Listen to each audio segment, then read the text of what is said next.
and then it tried to mind control me, and then Hesa said "fuck that" and basically bitch slapped Bardrin to wake him back up, and then Tidal wave. continued.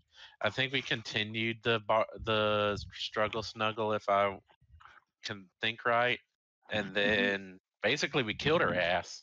To be fair, I gave you a bath. Yeah, it probably was needed. And Eric speared her through the chest, and then she went final form. She went final form. Yeah, and then when we finally finished her off, she like looked towards Ahti and was trying to say something, and then died. I don't know why, but I just picture that succubus as she transformed in her final form. She's like, this Ussie just got more gushery. Oh no. Oh no.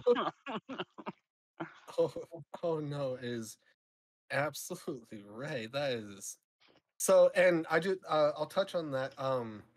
That for Ren, that is basically what happened. The fight took off pretty quick, pretty well. They actually dispatched her quicker than I expected, so she ended up going into like beast mode and just got bigger and stronger. Like basically her stats just doubled on everything. It took them a bit, but they did dispatch her pretty easily. Every time that she tried to attack, somebody else just foiled it. And then did we level up? Yes. That's right, we did. Yes. Ren, so yes, that's another thing that we did last session is level up. You were there in spirit, so please go ahead and level up. Actually, Thank you. Clarissa, Yes. can I talk to you in the special dungeon? I like special dungeons. Ooh, mommy. Mhm. There we go. There we go. Even though I'm looking like a troll right now. I got a message. Oh.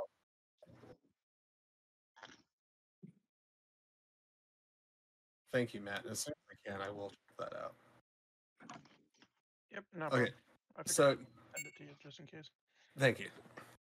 Since both Bardrin and I'm gonna say like Eric, since you just both participated in the recap, you can take a DM inspiration point for this round. No. Nice. Nice. So where everybody left off after you dispatched the succubus with haste, may I add, she started to, as she flopped over onto, like she first turned with the intentions of trying to say something to or get Ahti's attention, and then she just kind of fell over onto the ground, and she started to almost like dissolve like ash into the air slowly from like the outside like inward, and her last words to you were, "Follow the lost to the deep, find the room with the chest, make your offering, you'll know what's best." And then she just Thanos out of existence. After I punched her head. Sorry. And that is where we are picking up today. So I'm going to say that you guys like took rest here, so if you needed to take a long rest, feel free to go ahead and do so. We'll say that like after well, actually I want to know, like after the battle and after she said anything like that, what were your guys' reactions to that, like after what she said?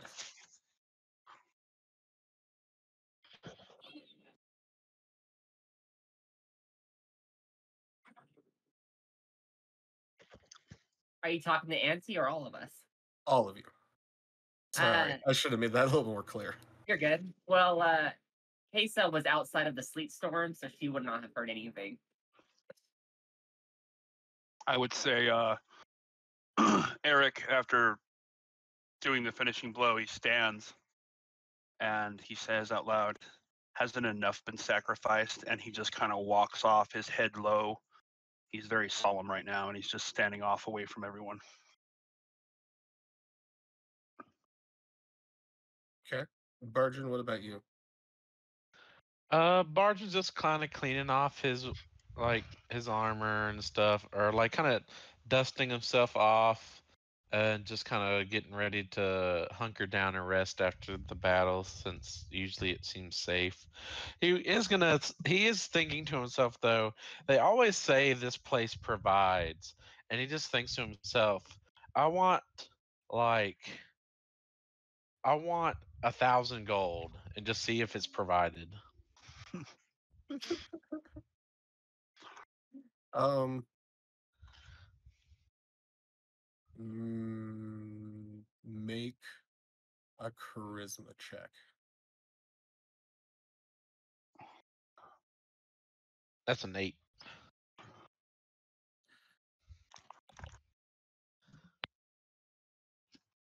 So you kind of wait around. Nothing seems to be happening until, like, you feel something warm in your hand. And as you open it, there appears to be 4 gold coins in your hand. Huh.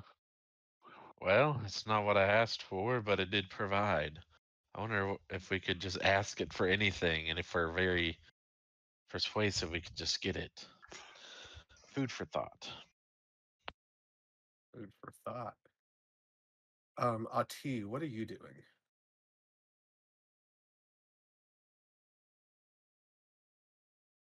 Is Ahti even like with us? I know he'd said something. He was in the room. Yeah. Let's see. Looks like he's chatting. Yeah, I'm like, I see typing. Stand by. Could have just wanted. Okay, no worries. We'll circle back around to you then. Ren, what are you doing? We're just fighting among ourselves, trying to decide whether the sacrifice might be enough, or if the loot is too dangerous of a prize. Okay. Laverna, what about you? I think Laverna's probably just gonna be like there. I don't know if she really like would have heard her to say. Okay. And then Zuki, sorry, I had a brain fart there. That one hurt. I don't think Zuki would have heard anything and stuff because I was way out of the whole entire sleet storm and in the bushes, getting really crappy hits.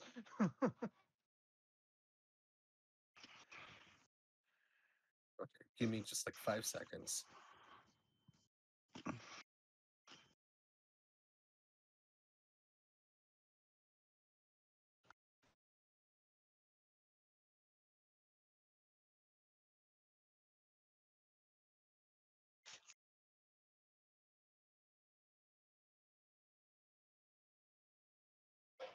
Excuse me.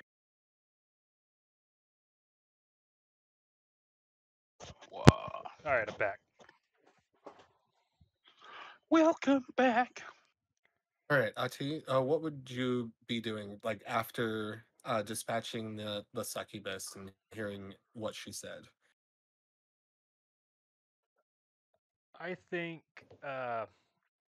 Ati, he would have went and retrieved what arrows he could, and then kind of like quietly mulling over the implications of what this area is, and realizing that while there's plenty of physical danger, there's a bigger impact to mental stability, and kind of just assessing how that's going to impact the journey forward. Okay. So after all of that, and you guys start setting up your camp for the night, you do know that typically as the day starts to set, or what I guess you can perceive is like day and night inside of this realm, but typically when you guys are getting ready to camp, the game does provide, and it provides you with good sleeping tents and some comfy beds, logs for a fire, and you do find a couple bits of ration and a couple things of meat that if you wanted to throw into the fire and just have a nice night. And in fact, in one of the crates that just appears before you, Hesa, there appears to be, as you open up this crate to peer inside and what's going on, you find several different bottles of mead. Oh, trying to get a depressed cat a reason to live. As she grabs one of the bottles.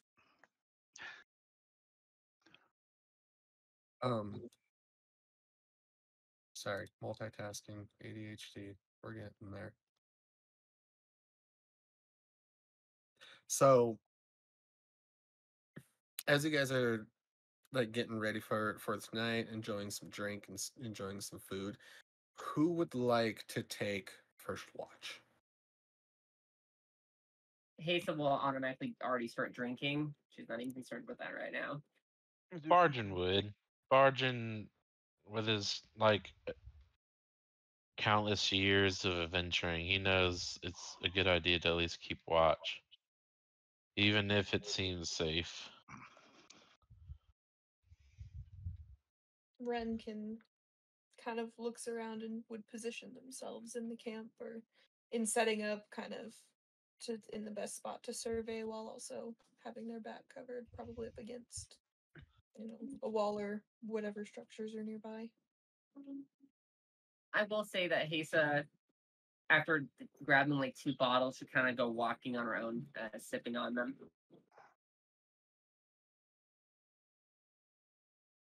I would say that Eric, like I said before, he's kind of wandered off. He's sitting now on a rock, trying to meditate, trying to center himself, but you can tell he's not doing very well at it. His feathers are bristling.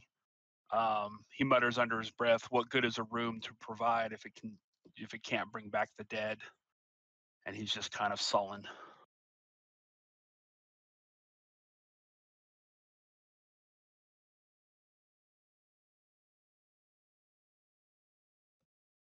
Zuki would probably be this time fighting up a spot and stuff up in a tree and camping out.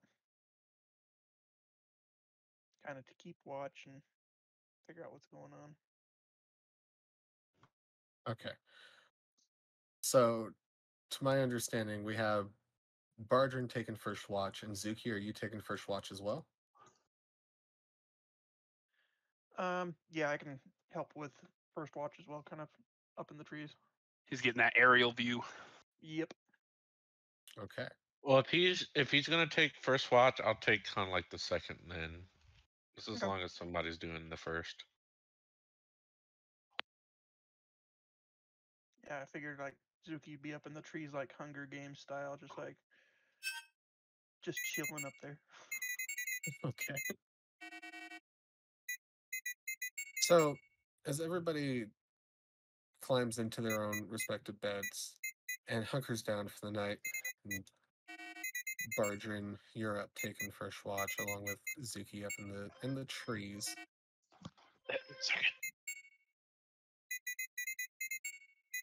I need you guys to make. God damn it! I need to even pull my dice up. What the hell am I doing with life? 1 second. Since Ren doesn't technically sleep, would they also need to participate? Because they only go into an emotionless inert state. They don't sleep. Yes, we'll say then yes. Yes, because don't turn off Ren. They'll just be stuck in their mind and stuff of nightmares, no feeling, no sound, no nothing. They'll go crazy. Hard boot.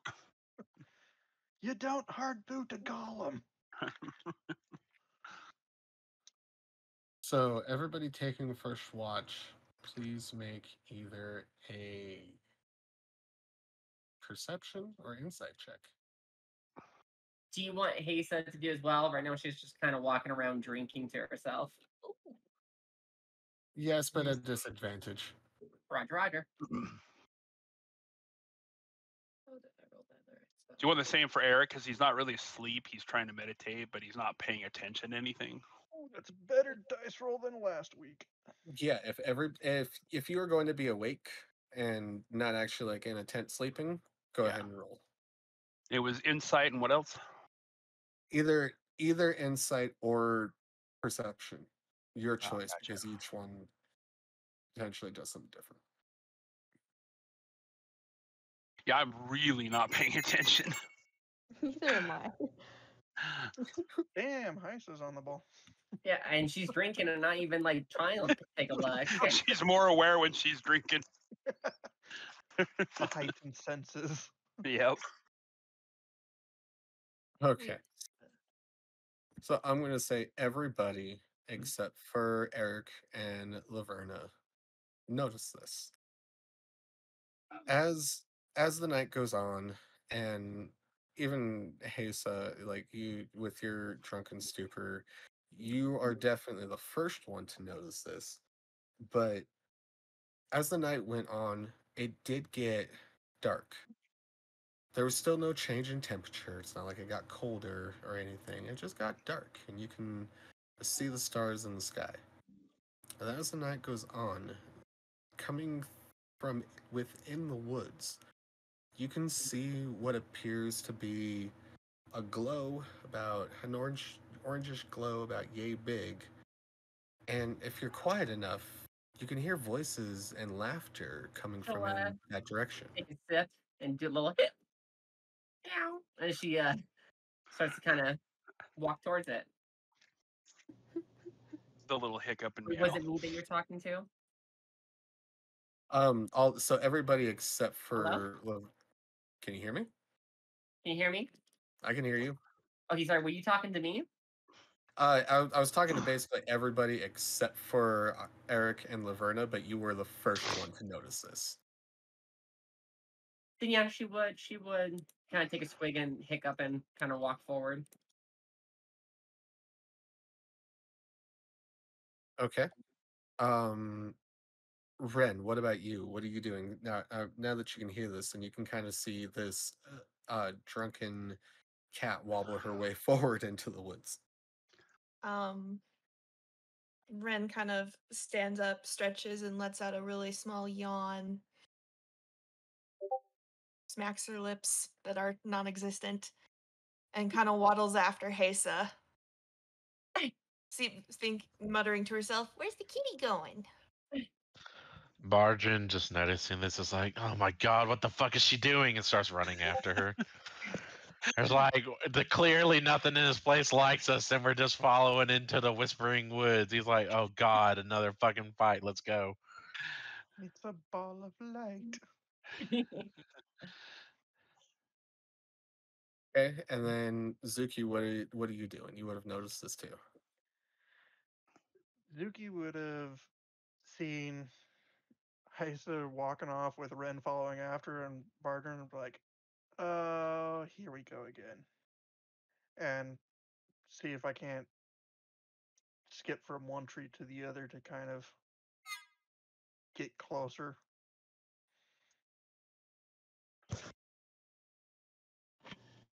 Hey, Arik and Laverna, you are the only two that you haven't noticed what they're growing up, but you can see your compatriots kind of like get up and start wandering in a direction, just leaving the two of you behind.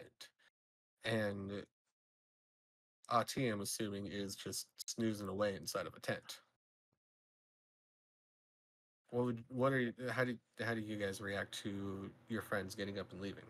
I look over at Laverna and I go, where the hell are they going?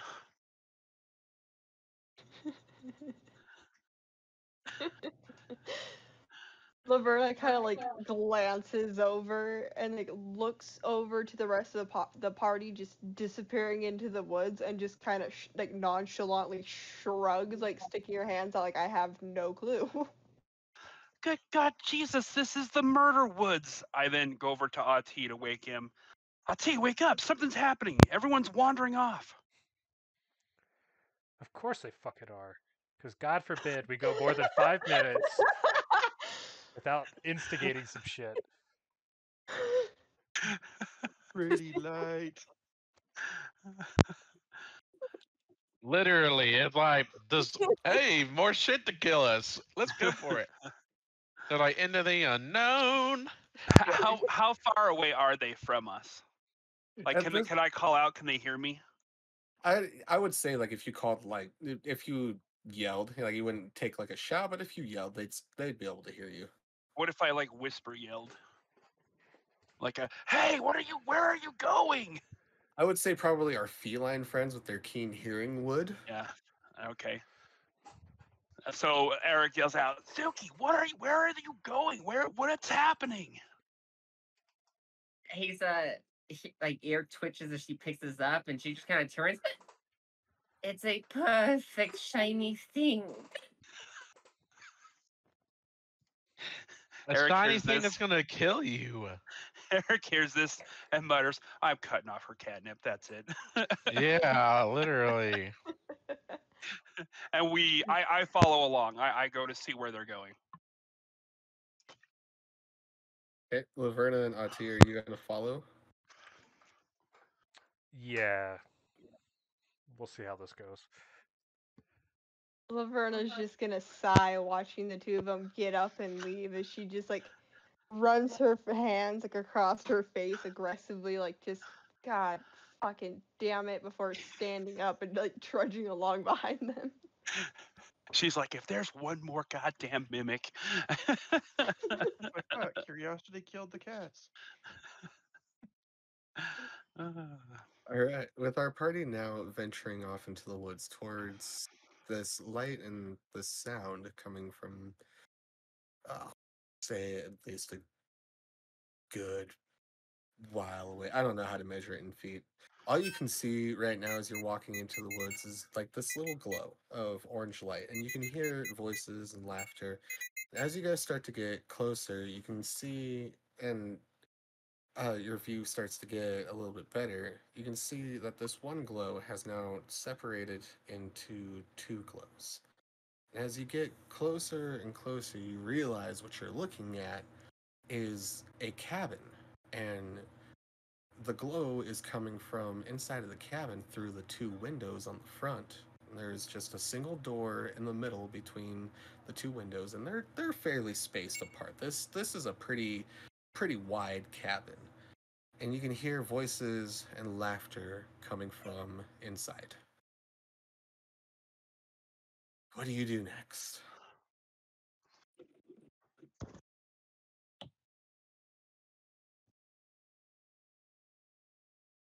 Hey, so what are you doing? You were the first one to take off towards it, so you're the first one to stumble upon this. Yeah, can you repeat that back to me? Sorry. So you're now looking at a cabin, and you know now that the orange glow that you were seeing was coming from the window. There's a single door in the middle of the cabin. This is pretty wide, and you can hear laughter and voices coming from inside of the cabin.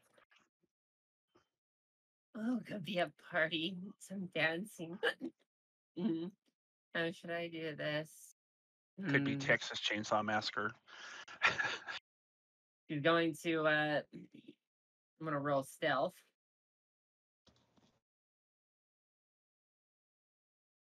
13 on stealth. She's gonna kind of just felinely stumble her way closer to the window. And as you get closer to the window, Hesa, being a little inebriated, it's kind of hard to make out what's going on the inside. The window seems to be a bit fogged up, but you can make out shadows of what looks like like a lot of people inside of this room. You can't necessarily tell the number through how foggy it is, but you can see that it appears to be a room where there are other people and or creatures inside of it, and they seem to be talking, chit-chatting, laughing, having a good time. Ooh. She may be drunk. She does her best work when she's drunk. She's gonna roll an Arcana check just to sense if any static arcanic shock comes from her little whiskers as they kind of vibrate. Well, it's a 9, so vibration may Yeah. not matter. Yeah, you don't really sense a whole lot, other than the same like kind of mystical presence you've been feeling the entire time, which is just kind of like a dull fight. Like you can tell that this is not a like worldly plane that you're familiar with, but nothing really else happens. She what's like who like what kind of people is she seeing in there? Through the fogged window, it's hard to tell. You can just see shapes of a different manner. Kind of thinks about it. She kind of just sits and she just kind of waits for like she sits underneath the window, just sipping on the mead, waiting for the everyone to catch up.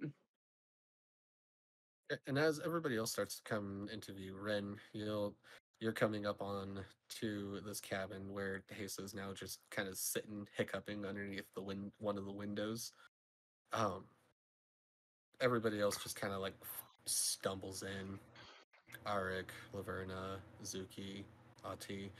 What are your reactions as you stumble upon this cabin? Ren looks up at the cabin, kind of tilts their head back and forth, kind of listening to the voices and taking slow steps closer to Hesa, but looking all around very nervous about whatever might be in the house. Yeah, she's like, found something. They have quite a great, perfect vibe. Seems like a lot of people to me. Eric would literally walk up and go, "Where the hell did this come from?" And he's Right? wary. He's still agitated and feathers bristling, so he just kind of slowly walks up to the door and looks in. Feathers bristling. I like that. Ahti, what are your reactions? I think IT at this point would probably draw his bow, expecting some shit to happen. Okay. Bardrin, how are you reacting to this one? So let me get this straight. There's a fucking house and there's like a party going on inside. Basically, that's what you're gathering from looking at it. But what? Sorry. Babe. Oh, was that like Bardrin's reaction? Or No. were you asking a question? Yeah, I was just asking a question. Yeah, this is what you stumble upon is a pretty wide cabin. It's got 2 windows, a door in the middle, and you can hear talking and laughter from inside. Can we see how many people are inside from the doorway? Or can I do a perception check? Yeah, that's what I was gonna do. Is like scout it out, basically. Yeah, if you guys wanted to do perception checks on the cabin, go ahead before because none of you have entered yet. Boom, 22. Okay. Anybody else roll? Yep, there we go. That's, Terrible rolls tonight. it appears to be sideways trees. There's That have people some sort living of in them. red glow. Yeah, the Laverna, clutch not what? warm. Yeah. What the hell are you doing? I can't remember what one you said that hit. Perception. Oh, I did initiation. We were almost there. We were almost there.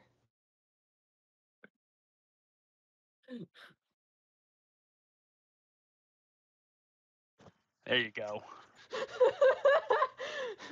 Struggling. She perceived that there was dice. So, Bardrin and Ahti, you both kind of hear about the same. Like you can tell that there is more than one maybe less than 10. You can't really shouldn't tell for sure.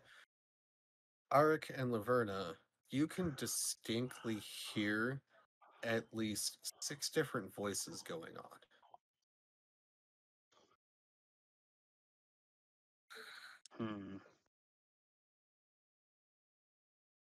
You know what? At this point, Eric is like done.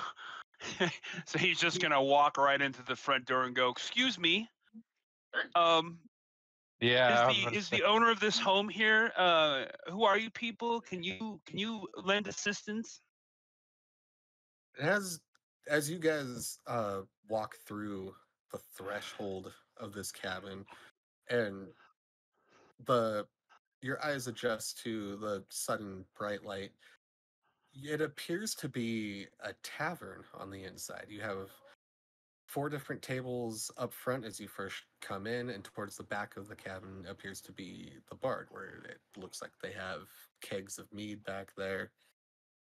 At the tables, you can see a group of 4 people sitting at one, and 2 people sitting at another table, one to your left, one to your right. And as you walk in, you say this, everything just like stops, and they just quickly turn and look at you, and the entire vibe just kind of comes to a screeching halt as you walk in and say that.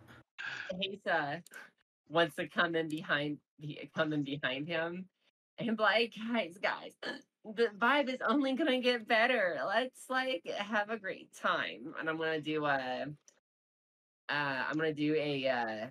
performance and use like dancing lights to make and minor illusion to make like fireworks and music.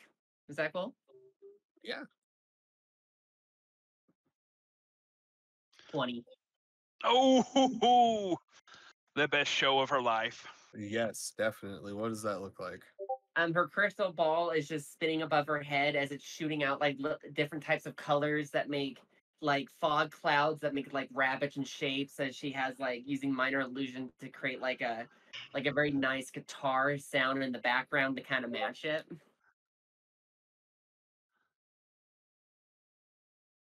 And everybody, as they're witnessing this going on, they're still looking at you even more confused.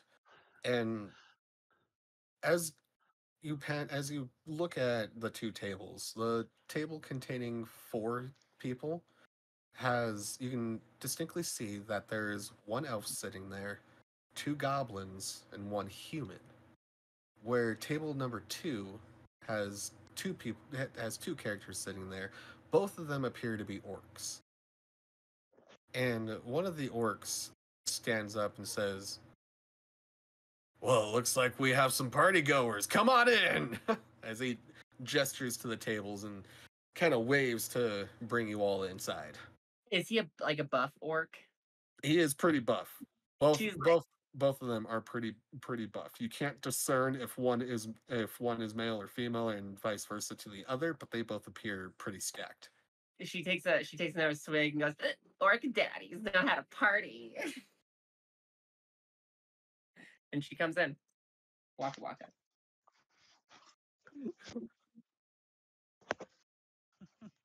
Okay, let's go down. Is everybody going to walk in? Does anybody want to react to this? Zuki will be unapprehensive and stuff, looking over at the goblins. Ark, what about you? Sorry, did you call me?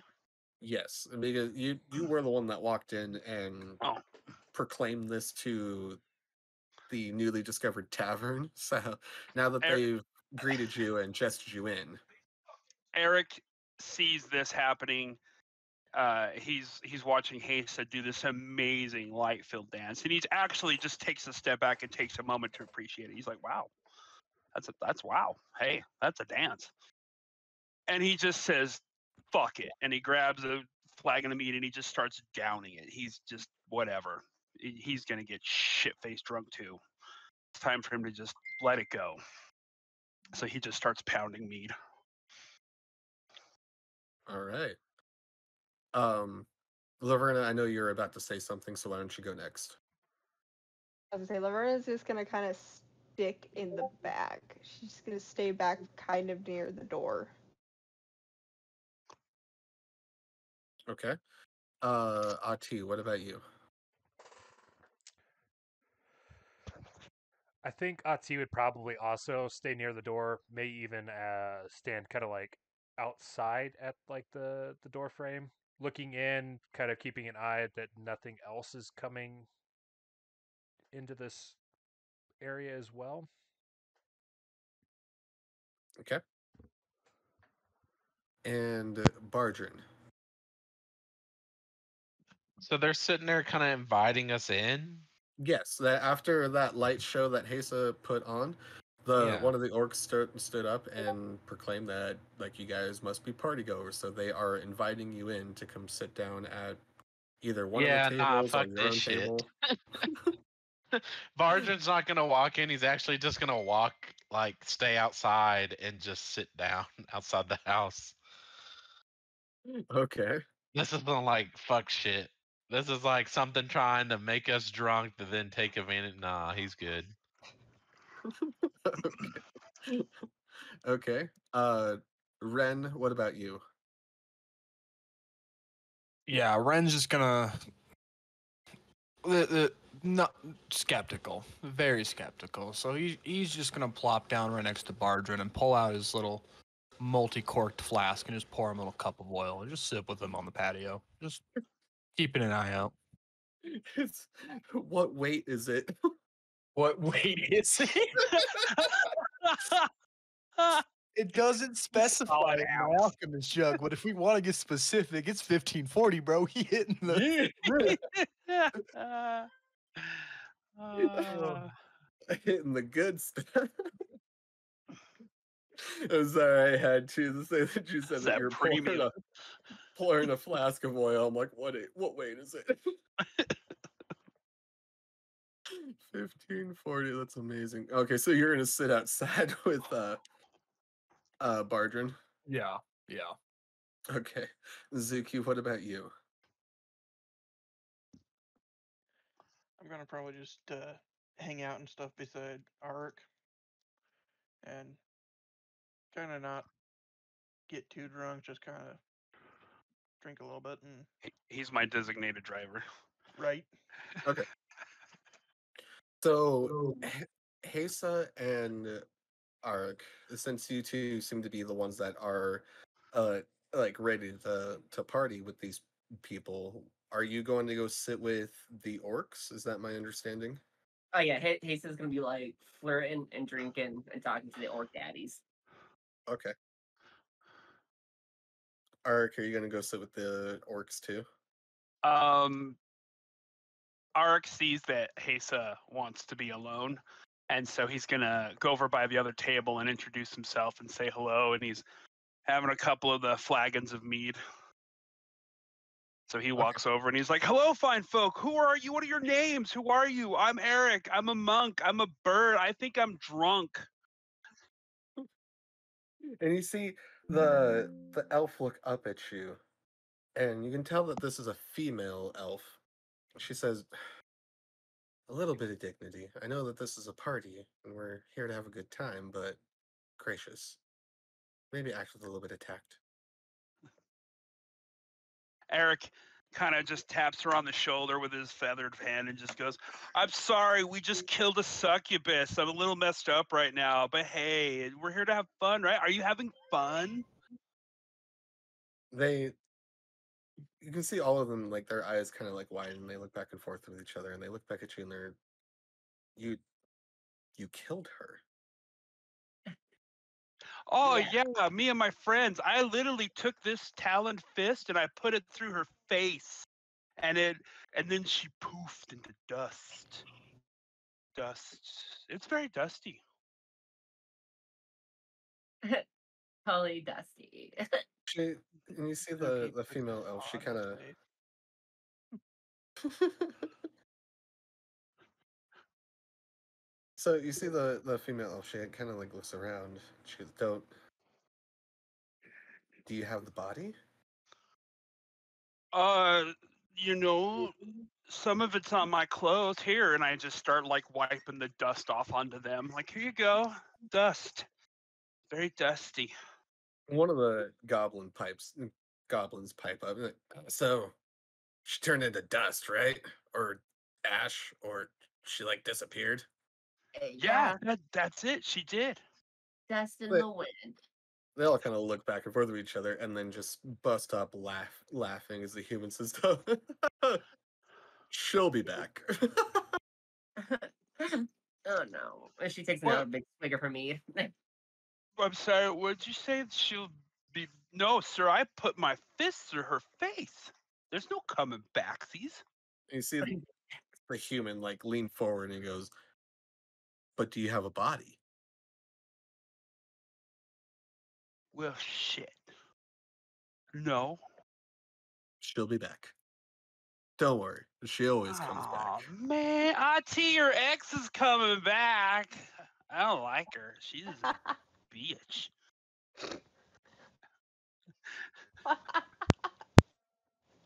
I love you guys.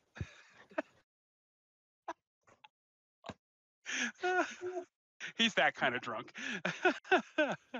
The orcs are cackling too, and one of them turns to Hesa and says, "Yeah, she'll be back. Anyways, I have a question for you. Do you like games?" I sure do.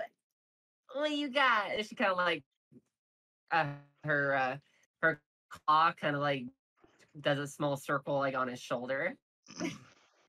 You see as he reaches down into his pouch, he holds out his hand and he appears to be holding 3d6 in his hand. And he says, "You ever heard of dragon dice?" I've heard of strip dragon dice. I'm in. And he kind of like, he looks back at the other orc and he goes, "What is that?" Well, the winner gets to keep their clothes on, and each one that loses a round, you gotta take a piece off there, handsome. He says, "I don't know about that. Here we play for money or whatever we have to offer That up." works. I like money. Money works too. I mean, like, whatever. And you see him kind of like lean over and shout at you. Arg. He's like, "What about you, bird? You wanna get in on this?" What? Dragon dice for monies? My master, he told me never gamble or you'll lose your eggs. This isn't really gambling. This is more like Betting. It's cool. It's cool. It's just for the yeah, betting. yeah. It's like playing to find out what happens, and if you win, you get money. Exactly. I tell you sure. what. How They're about if I lying. win? How about if I Barton just win? shouts. You answer questions for me because I have questions about this place. It's weird. Like, why are you all here in this cabin? He goes, that is a tale. But I will be glad to answer questions if that's what you wish for your prize to be." Yeah. Not me. Not me. Money. Money. And you see the other orc as she slams a pouch of gold onto the middle of the table and she goes, "Yes, money we have." Oh, money buddy. And she'll put down she'll kind of like wave her hands as between two of her talons as 10 coins all together. She just slides out on the table. 10 gold coins. Okay. Okay, so upper bet is 10 gold coins. And the orcs kind of look around at, they don't pay really any attention to Bardrin or Ren as they're sitting outside the cabin, but the other folks that are inside, Ahti, Laverna, and Zuki, they gesture to you and ask, "Would you like to join in on this? The more the merrier. more money." Yeah, you join us. Zuki will just nod and be like, "Nope, I'll pass and stuff this round. I'll just watch." Thanks, though. One of them says, "Ah, yes, a learner." I have a question. Yes. And you might have already said this, and I'm sorry if I wasn't like coherent about it. Is this a playing card game? No, it's a dice game. Okay, never mind.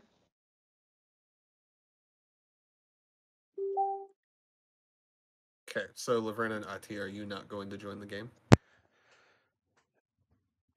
No, Ahti would still be skeptical of everything that's going on. Okay, Laverna's no, gonna just go walk over to the bar and just pop up on the bar and just sit there and kind of just watch over everything. okay, no, perfect. I'll take note of that. What do you mean you'll take note of that? What does that mean? Take my mind. Go He's writing back. it down. She's writing it down right now. He needs to know where everybody is before the succubus casts fireball on everybody. Yeah, exactly. Yeah, literally, I swear. I'm too drunk to feel anything. It's The a bar's buffer gonna be from a the mimic. start. It's a big open space with NPCs we don't know. It's perfect for fireball or burning hands or whatever. I didn't ask how big the room was. I said I cast fireball. That's right. And I'm gonna cast it. Who's outside with me? Ren is. Ren, just me and Ren are the only people that are like, this is shady. The only survivors. The only people that are like, this place has literally fucked us at every turn. Why would we go into another fucking small enclosed space? And the cabin is actually a mimic that casts illusion spells. Yeah. I'll wait for the bar to turn into a mimic. I'm just waiting to be like, Laverna's sitting there, looking nice, has her legs crossed, and all of a sudden just fucking chomp. Just By the fucking way, chomp. like I left the door open. Like I still want to be able to see inside. I don't want to be questioning what's going on. I assumed that you did, so yeah, the door's been open this entire time. Like he's sitting, leaning up against the door, propping it open. That's He's where shouting he too. is. He's like, Oh, that's idiots, exactly where it's a Ahti is as trick." well. Ahti's He's standing just out at the watching. He's door there. waiting. He's waiting for y'all to like fucking get hit by something. He's just waiting. He has his sword in his hand. He's waiting, Okay, so like Ahti, leaning against the door. Yeah, Ahti, Ahti was did you standing at not- like the door frame essentially, either in Okay. or out, like whatever makes more sense. But ideally, the bow would be drawn, so probably outside.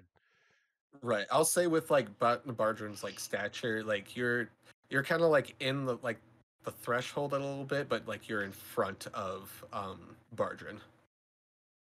Or it's we like could be you're on kinda, like- opposite sides. If he's standing on the side holding the door open, I could be on the opposite side of the door, sort of thing.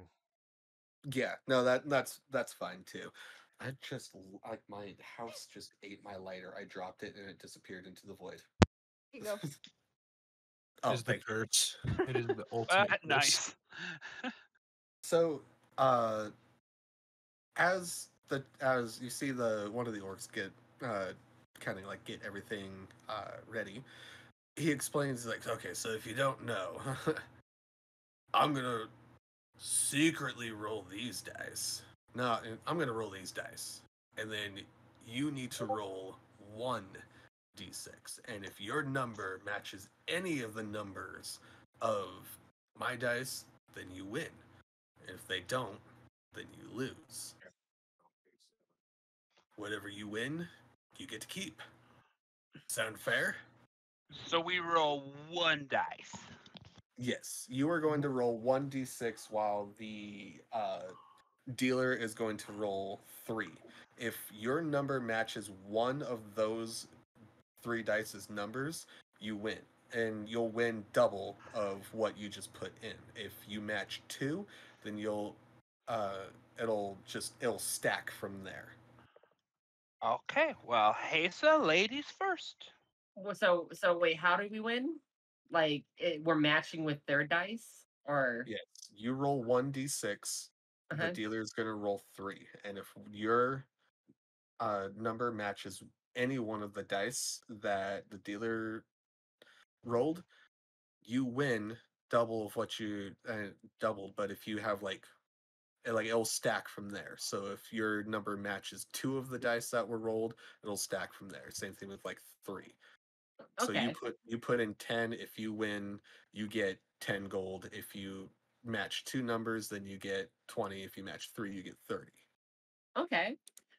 He says gonna use sleight of hand to use her claw, to pop her claw out right when she lets go of the dice to just flick it enough to try to get a D6. Okay. Ooh, 21. Hell yeah, I'll say that's successful. Yeah, like right when she rolls it, her claw just pops out the perfect moment just to tap it.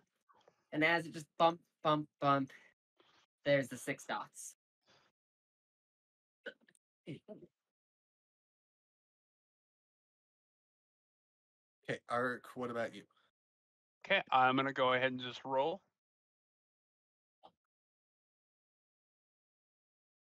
Boop. Oh, there we go. So I've rolled a 6 as well.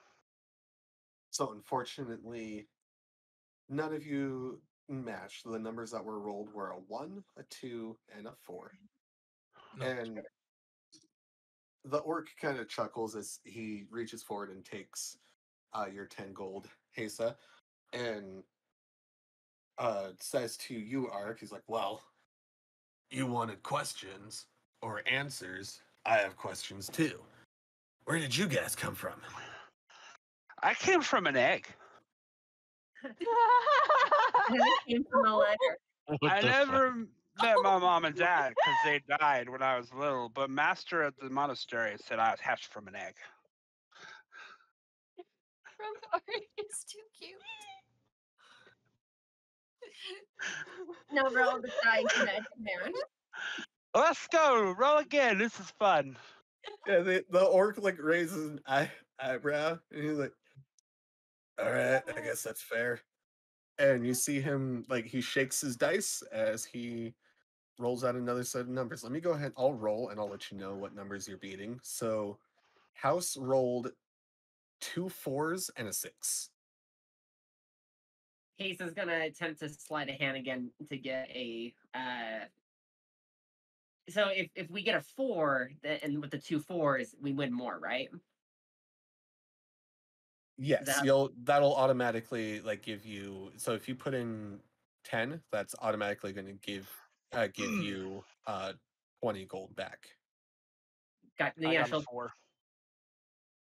you got a 4? Yep. Oh my gods. Okay, let me think. She's gonna roll for the she's gonna roll and try to slide a hand to get a 4 as well. Ooh, 20. Let's go. Yeah, I'll say that's successful. Were you going for a 6 or a 4? Which one from the rules you stated? Which one would get her the most? 4. In the 4. And as like that dice just like flips through the air, the orc almost just can't believe it as you both roll 4s, and he goes, pay her, Bex, as you see the other orc just fork over 20 gold over to you. Arik And kind of gets in his face and goes, "She has the perfect vibe." The perfect vibe. Oh my god. and as you lean in and the orc kind of like leans away from you as well, he's like, I guess you get 2 questions. Okay. So question number 1. And you see him like he puts his elbows on the table and he puts his hands like, yes, I'm ready. Why are all of you here in this cabin, in this dungeon, in this town of Snowden, where the crazy god guy, Rarick, with his heart, bad man, why are you here? He looks over at the other goblin or orc, and he looks back at you. He's like, well, that's kind of different for everybody, I think. Me and Bex here, as he nods over to the other orc, and she kind of nods back at you. Oh, we came here, presumably maybe for the same reason you did. Fame, glory, money. Oh, money. But unfortunately, I think we are doomed to spend our days here. Okay, second question. It's nice to meet you, Bex, by the way. Second question then. Would you say then that this game is not beatable? Like are you stuck here? And he kind of looks down at the table and he picks up one of the dice and he's just like twirling it in his fingers and he goes, "Beatable, yes. Did we beat it? No." I know something you can beat. And he just kind of like again raises an eyebrow at you and he's like, "Does it rhyme with eat?" Meow. He looks back at you, Eric. He's like, "Where? Anyways, shall we roll again?" Let's go. And she'll set 15 gold coins this time. She'll slide them. Okay. The numbers for you to beat are 2, 1, and 4. I will attempt to slide a hand again. Do it. Been working out very well for you so far. 24. Yep. What were the numbers again? Yeah, 2, 1, or 4. She rolls it and her claw pops out. Just give it that force, and she rolls a 4. And like instantly, Bex just kind of like sighs as she hands over 10 gold to you. I rolled a 3. Did I win? And the orc kind of chuckled, like, "You unfortunately did not. So I'm going to rephrase my question. Okay. Before you got here, where did you come from?" Before I got here, I came in through the door. And you see him just like slam his forehead onto the table. Don't do that. That hurt. As he just kind of like throws his hand up in the air, he's like, "Roll again."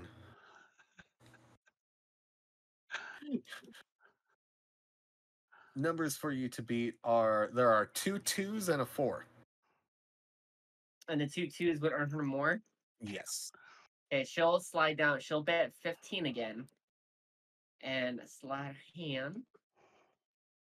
14.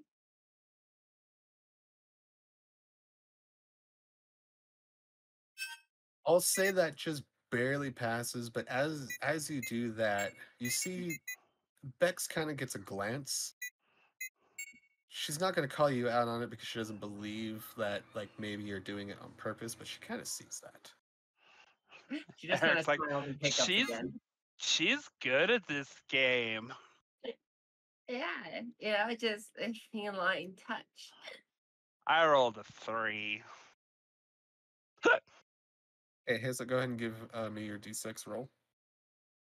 You want me to roll? Yes. Like you passed, but just barely. Like Bex kind of saw it, but So she then, doesn't believe that you did it on purpose. okay. So then, what were the numbers that what were the numbers? 2 Either- 2s. Yeah, 2 2s and a 4. So you would want the 2s. Yes. And you get, let's see, you bet 15, so you get passed over 30 gold. And I hope you this should be like a given. Like if you win, you get your money back plus like what you just won. Cool. So you take your 15 back, but she slides you 30 more gold. She just kind of gives twirls one of her whiskers with her claw sticking out. It's a fun game, guys. And you see the other orc, like he's still like forehead down on the table, but he tilts his head up and he's now resting on his chin. And he goes, "Okay, bird. Why are you here? What did you want?" Eric is like kind of swooning, looking a little cross-eyed. He's hiccuping, and he looks at the orc real close in the eyes, and he goes, "To stop the shadow and kill evil."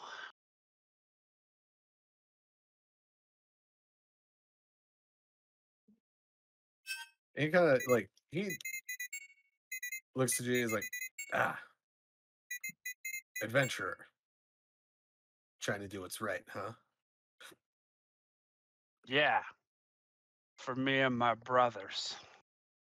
I know, brother. I'm telling him, shush. We're going to defeat this heart, and we're going to win this game. He goes, well, let's go one more time, shall we? You got it. I would like to say I'd like to hold my action in case something bad happens. Okay. Just waiting. Samesies. So your numbers to beat are 3, 4, and 2.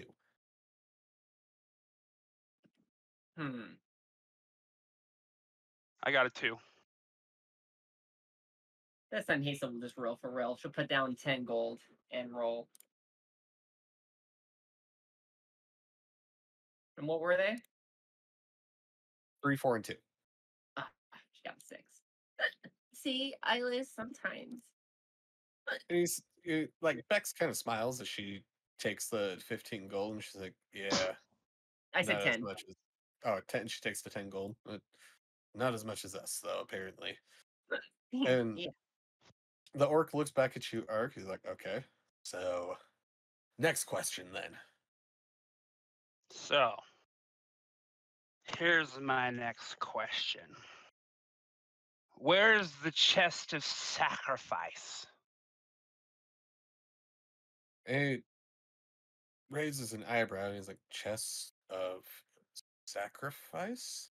The succubus. She said we had to find the chest of sacrifice and sacrifice something that was worth to us. Is that where Renrick's heart is? Is in the chest? Where's the heart? Where's the chest? And he looks back at Bex, and he looks back at you, and he's like, I'm sorry. I can't necessarily tell you that because I don't know. Maybe he looks back at Bex, and maybe we didn't get as far as we thought we did. Oh. Okay, that's fair. That's fair. At this Yeah. moment, I would like to ask for Barjan, Ren, and Ati to make me Constitution saving throws, please. Oh. Is this? I haven't drinking any liquor. If that's what this is for. Ooh, 25, not 20. Nice. 23. 8 for Ati. No, so that's not what this was for. Okay. Exactly. I was like, I ain't drinking. I ain't no lightweight.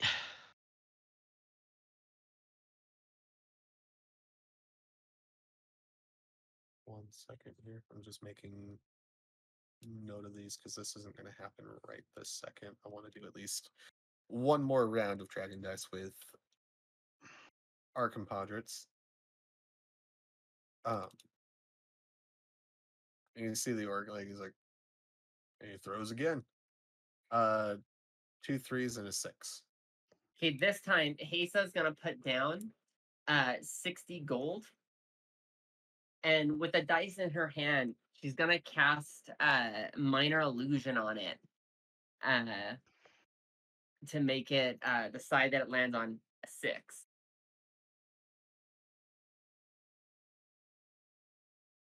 And I rolled a 1.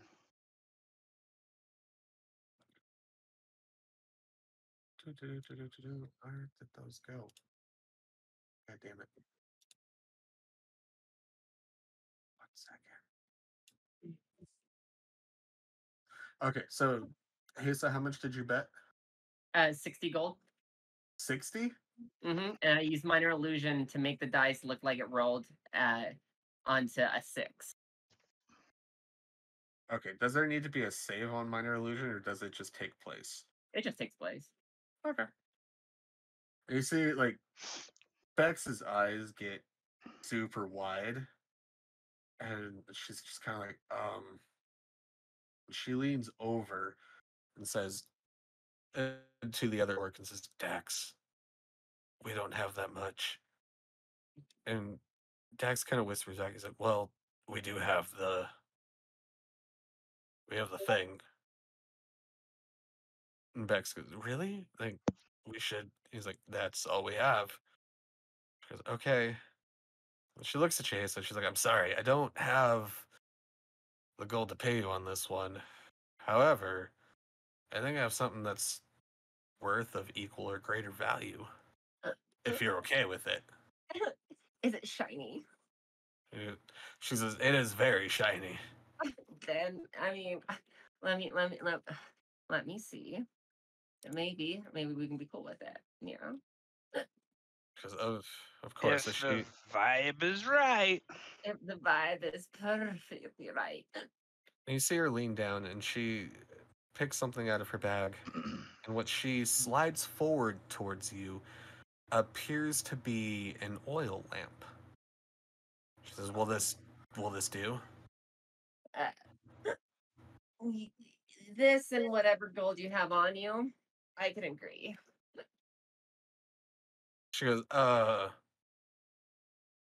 okay, I guess that's fair," as she hands over the last little bit of their gold along with this lamp. How much gold was it? I'm gonna say that she had exactly 30 gold left. I went from having 50 gold to now 136. Woo! Yeah, you made a killing on this game. And as you pick up the lamp to kind of admire it, you can see as you're looking at it, like you can't necessarily see your reflection as well as you would like to. She gives it a little, and then she just goes. A little polish. And within like seconds, and this takes everybody at the table surprise, you get knocked backwards out of the chair as this being emerges from the lamp and takes form. As he folds his arm, he looks down at you and says, "A cat." Oh, hi. She kind of looks him up and down, and I'm gonna roll an arcana to see if I can tell what this is. Is that okay? Yeah. Arik looks at him and goes, "I'm a bird." A dirty 20. Hang on 1 second. Let's see here.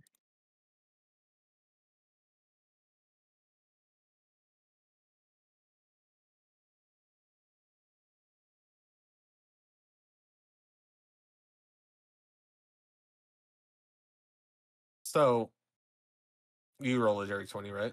Yep. So from what you are sensing, this seems to be a really noble genie of uh vast elemental planes. You're getting a lot of energy from this being. Oh, what kind of holy shit? Okay, what kind of genie is it? Wait, Like, what kind of element is it in that plane? 1 second. These are all things that I didn't plan ahead. Gambling problem.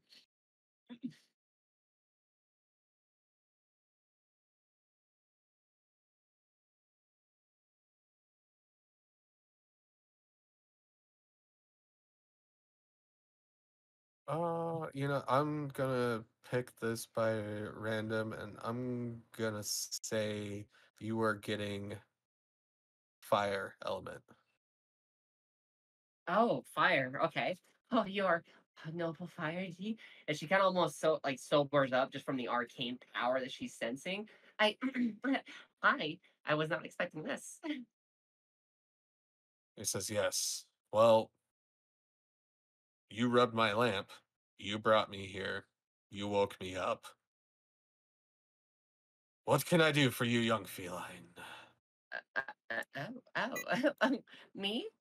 I mean, what can you give? Well, What's the rules? It has to be a catch-22. Come on. And she kind of wraps her whisker around her finger.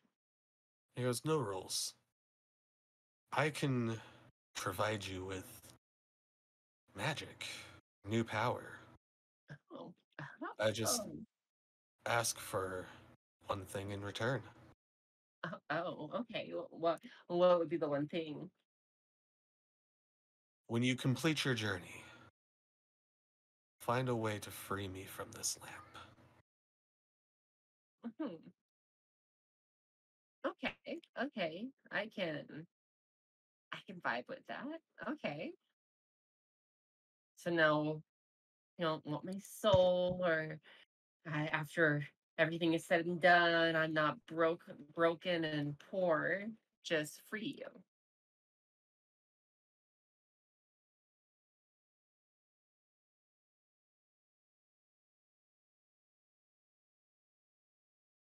Hello?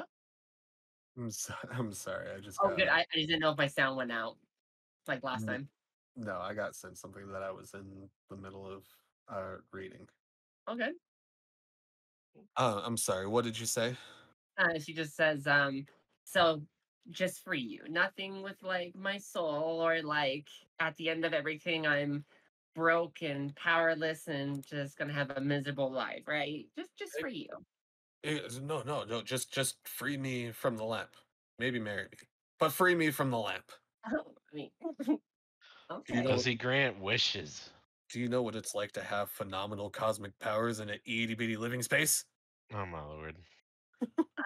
Oh, that's wonderful. Okay, you know what? Well, you have you have a pact.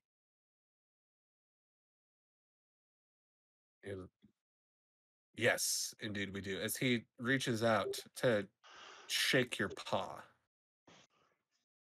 And she puts her tiny little paw in his hand. And you grip as he grips around your paw and you make a shake, you feel this really warm sensation come over your body, almost as if like the warmth from just the burning thousand suns. Like you're standing in the middle of the warmest fire you've ever been in, as you feel it envelop you and become one. And you see the genie just kind of disappear back down into his lamp as it kind of wiggles back and forth and hops towards you, hoping that you'll pick it up. She immediately picks it up and she ties it to her golden waistband that's wrapped around a few times around her hips. And you now have a pact with the genie. Fuck yeah. Genie. The Uh, orcs watching all of this go on are just like stunned in amazement as you see the one orc Dax turn to Bex and he's like, "Did you know it did that?" And she kind of just like shakes her head back and forth. like sure. Eric's like, she got a genie. I rolled a 1 and lost. Jeez. Genies. And he goes, yeah, actually, so now we get a question. Before I move on with that, I'm sorry. Dre, was there anything else that you wanted to add to that? Now she's now kind of contemplating, right now she's kind of searching into herself to feel this new power and just kind of understanding herself. She's just being quiet right now with her eyes closed. Dax turns to Ark and he says, okay. What is it that you're hoping to get from being here? Honestly, I'm hoping that we could free the people of Snowden from whatever this is, because it's clearly not good. It's like a cult. You ever have missionaries show up at your door? Nobody wants missionaries at their door asking for things. But you know, the people, they have the snow and they just need to be free. It's just bad and voodoo. In fact, I even have for you, my good orc friend, because I like you. You've been really friendly, and I think it's nice. I have a poem for you of the people of Snowden. Frozen is their hearts; they cannot see in the dark. Warmth escapes their souls. We have to free them.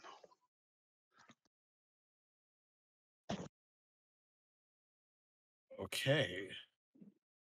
That was. He turns to Bex. Should I clap? He goes, well, it appears that we are out of money, so it looks like you guys win this game. As he folds his arms and sits back in his chair. Luckily, here the drinks are free, so bring on more meat. As he gestures to the barkeep. We're gonna pan cameras over to Laverna sitting at the bar, where you can see the barkeep as he gets that gesture and he goes.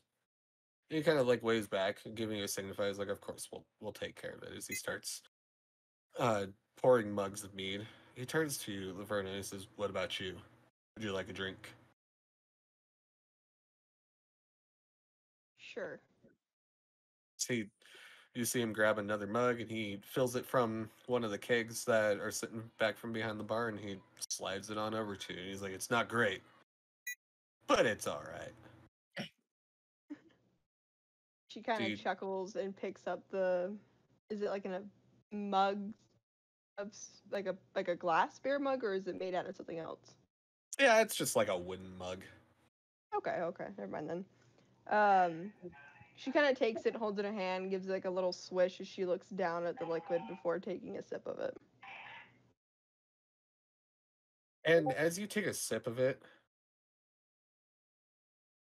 you can get like the distinct flavors of like the honey and the fruit. However, you're not 100% sure that whatever fruit was used to make this was good in the first place. Can I do a check to see if there's like poison or something that should not be in the mead? I mean, you can if you so wish, but I'm gonna. Yeah, go ahead. Make Oh, no. what kind of? Is it survival or nature, perception? What would that be? I'm gonna. Perception? I'm I gonna don't know. say either perception or for shits and giggles survival because I don't know what else to pick, but I have two different things that could happen. Oh boy. Choose wisely. 23. As far as you can tell, like you're just not sure that like the fruit was necessary, that it wasn't spoiled before they decided to make the mead. You don't really find Oh. anything like abnormal about it. It's just got a real bitter taste. Oh, me and Hayes are gonna have the shits, aren't we? Well, you're not sharing her cat litter box with her. Aww. Rude. And after that, the barkeep, he takes the drinks and he passes them around the table, and he comes back to behind the bar, and he suddenly takes his gaze on the door, and he can see our three characters that have not entered, and he goes, "Well, this can't be. Everybody come in." And as he gestures forward, Ahti, Bardrin, and Rin, you feel this sudden gust of wind come out through the trees and start to try to blow you into the door. Ahti and Bardrin, you're able to kind of like hold on to the door frame while poor Rin comes tumbling in through the door, and as they go rolling, they land perfectly on a bar stool next to Laverna. Howdy. All there. So Ahti and Bard, like technically you guys are now inside the tavern, but you haven't moved much. Like you're able to hold on pretty well. That I imagine that you'd able to get your stance back and move right back to your positions. And the barkeep, now seeing Ren sitting next to Laverna, says, "What about you? Is there anything I can get you to drink? Mead? Wine?"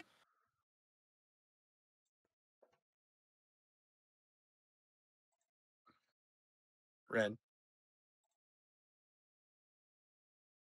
Oh, you see, my friend, I don't really drink. I have my, as he gestures to his corked flask.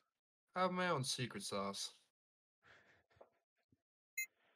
He kind of nods and he's like, I won't argue with that. As he kind of like leans forward and like taps on your forehead. He's like, what are you?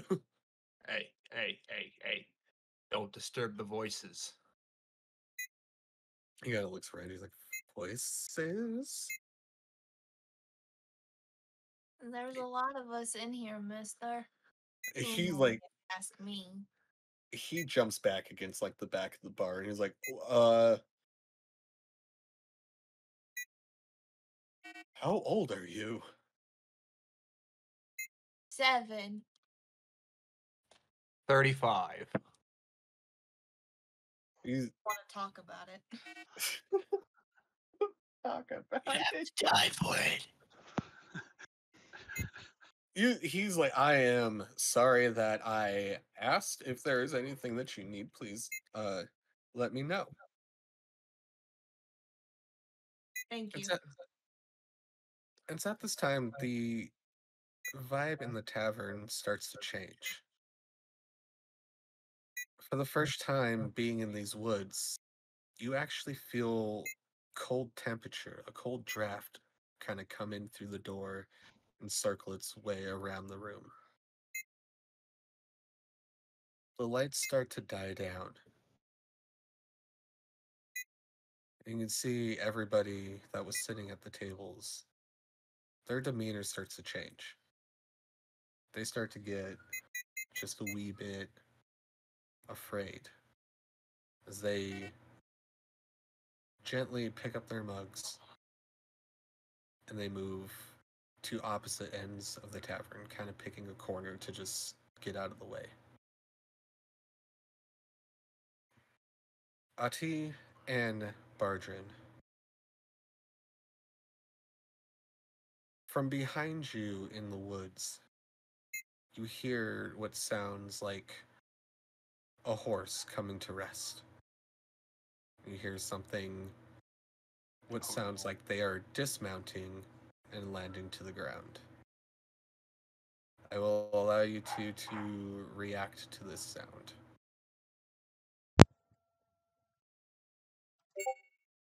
Ati would try to key in on it and see if he could discern what it is. It's standing right behind you.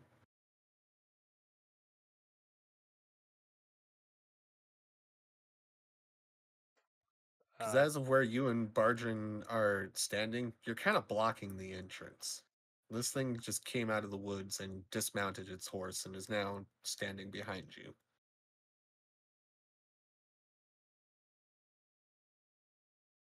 I would turn around to look at it then. Yeah. Like Okay. to see who the fuck's coming up on us. Who's been invited to this ballroom blitz? Yeah, Vargin's already about to throw a fucking sword at somebody and do the struggle snuggle because he ain't about to be fucking manhandled into this fucking place. So he's like, hold up. So his sword's ready. As you turn around,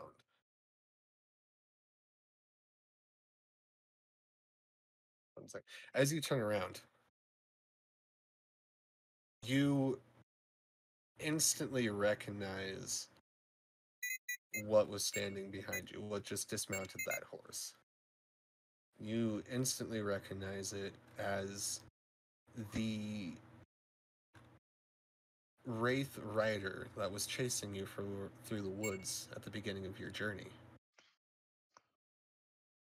It doesn't say anything to you. It just kind of stands there looking, and you see this dark, hooded being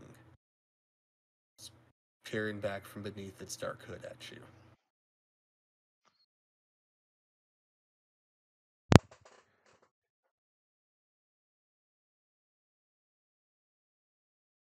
Wait, what is looking at us? Sorry.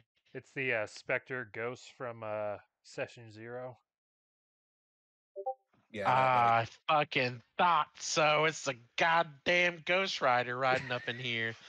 So it is like, so it's like they said, as up is below. These motherfuckers. Well, maybe he's a good guy down here. Nobody's a good guy down here. And that's Bargin saying that. Like, this is our conversation right now. He approaches, but stops as you're in his way from entering the tavern. With each step that he takes, you can hear the clanking of his armor from underneath his cloak. Still doesn't say anything to you. He just kind of looks from Bardrin to Ahti, waiting for... I would assume that he's waiting for you to get the fuck out of his way.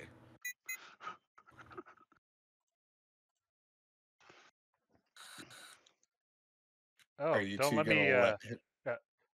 Don't let me hold you up as I kind of like sidestep.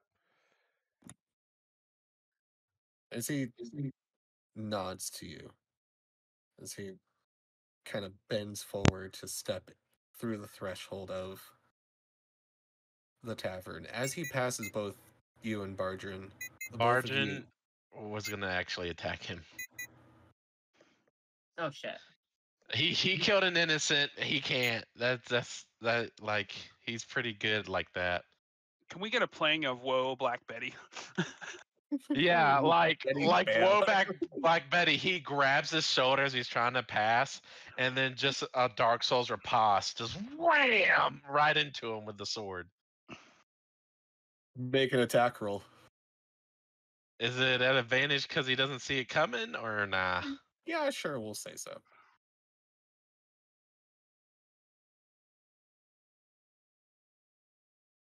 That's a nat 20, 29. Damn, that hits. And that's automatic max damage is what you ruled last time, right? Yep, for crits, yes. Okay, so that's 6 times 6. That's 36 damage in total in that one hit. 36 damage. Yeah, in one hit, and that's my round's not over yet. And he takes that hit, kind of stumbling backwards as you hit him, very surprised of what just happened. Continue. Oh, I'm gonna hit him again. Go for it. 17. 17 just barely hits. Okay, I'm gonna roll the next attack just to get it done. 25. That hits. Okay, so I'm just gonna roll all 66 for the damage. That's 24 damage. So most damage in a round has been beaten now. I'm now gonna action search. He's like, I see you and I raise you. I raised you. Holy shit! I don't even know how much damage I've done in total right now. 36 plus 24. Damage, I think. That's 60 damage already, and I'm about to action search. He's got more. Keep going. He's like, but wait, there's more, you bitch. Fucking Billy Mays up in here. He was actually supposed to join our party and be an NPC to guide us the rest of the way. So I rolled I rolled a 14, which misses, and then a 19 and 24, which hit. Yeah, those both hit. Oh, good rolls too. That's I can't even see the dice is blocking it. 22 damage on top. God damn. That's 82 damage total. He's dead, Jim. I'm not done yet. Since I landed a critical, I can use my Great Master feat and do a bonus action attack. He's dead, Jim. So I'm gonna keep going at him. It's 25 to hit. Got murked. That hits. He's literally going for it. That's 12 damage. I think that might have been over 100 now. That's close. 94 damage total. Yeah, I was gonna say that is close. That's 94. So I just did 94 damage in one round. Fighters, everybody. Zuki's just gonna be like, dude, everybody backed up in the bar because they were scared of this guy, and you just wrecked Yeah, the yeah. guy. He's like, I'm an intimidating presence, barging coming up from behind. What was that? And like I'm imagining that this is all kind of like happening quick. You're just like slash slash slash, like you're not Oh giving yeah, him a yeah. chance. So he goes in. So how I'm gonna describe it? The first 3 attacks, he goes in like a true warrior. His technique is just perfect. He slashes him across the chest, then brings it down vertically, like diagonal from his right shoulder across, and then he's gonna bring it slicing into one of his thighs.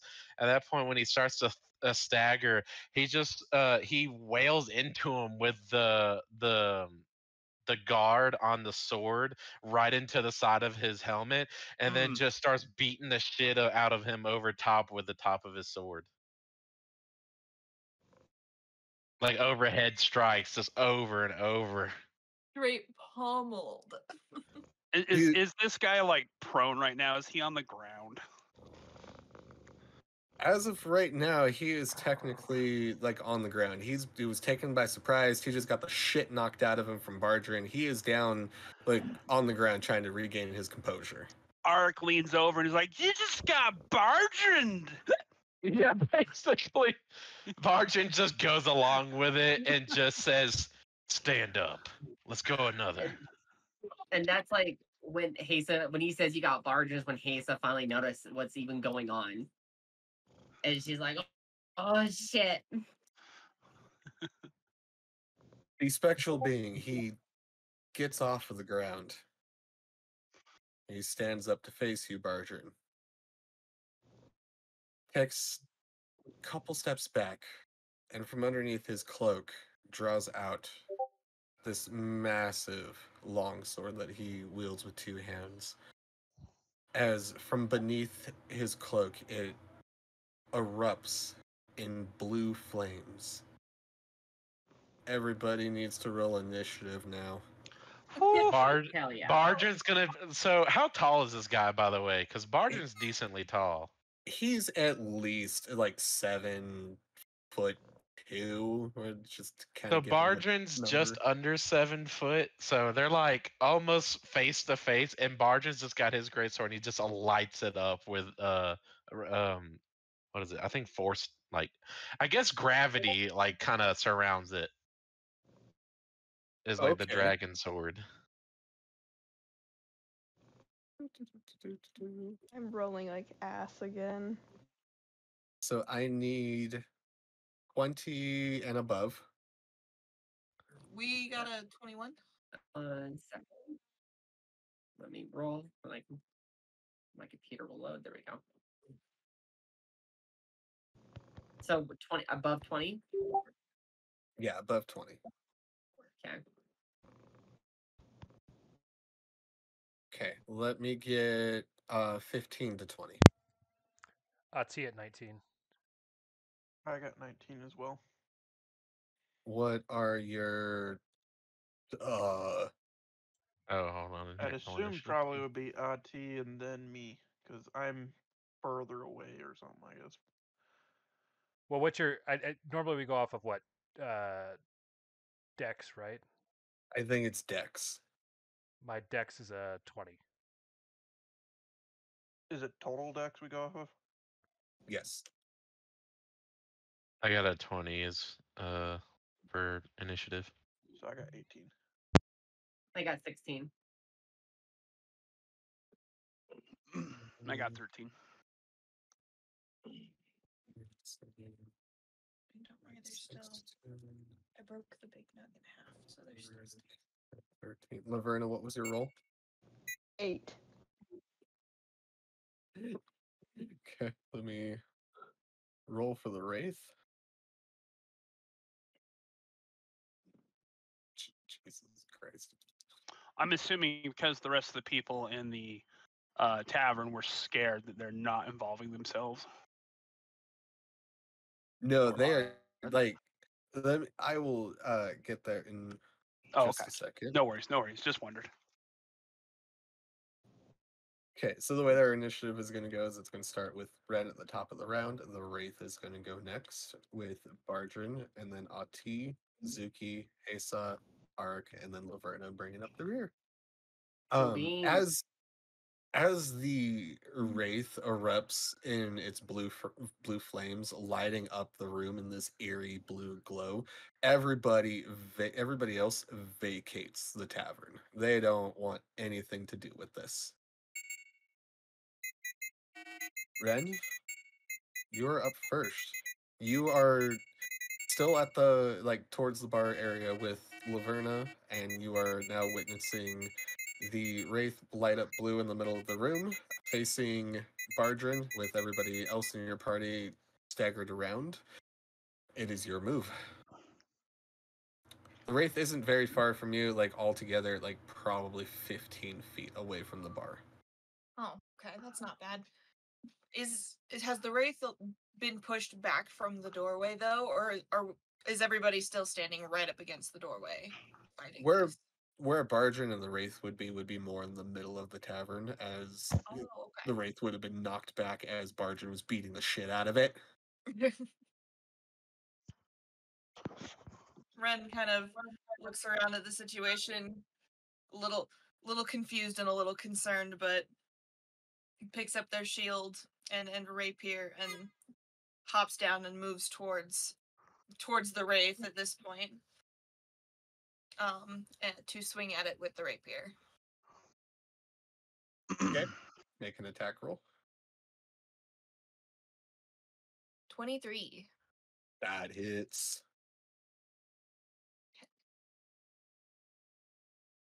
Why am I here?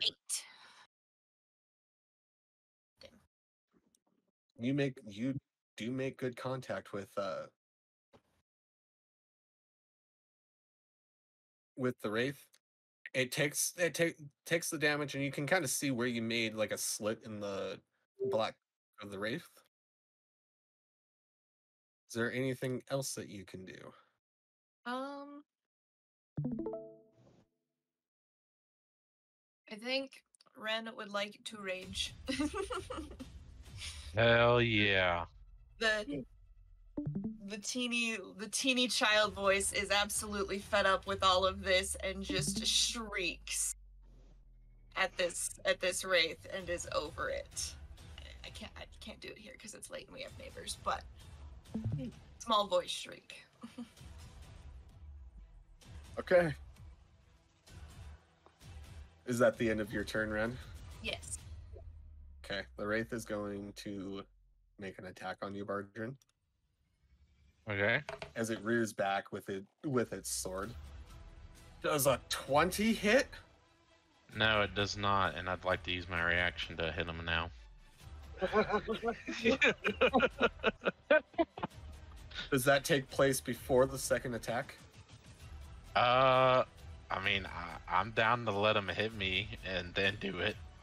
All right, let's see if he can. No, there's no way, because that's a 17. So Bardrin, he hits Bardrin, but he slides it off his armor, and then he dodges the next one before he basically let's see. He basically does the riposte again, where when he dodges the second one, he grabs his hand where he's holding his sword and just brings him in as he just shoves his blade straight through his gut in a different location. Okay. 23 to hit. God. Yeah, that hits. That does it. 13 damage. And actually get to roll my superiority die on top, because I'm using that to do this. So 23 damage. As you slide that sword into the wraith, it goes in, and as you pull it out, you can see where you made the cut, and you can see the blue flames shining through the cut. As it kind of It makes no sound, but just stares you directly into the face. That will end the race turn. Bargain, you're next. I guess continue to fuck this thing up. Yeah, so now that it's my turn again, Bargin's like, he cracks his neck, and then cracks his knuckle, and he's like, my turn.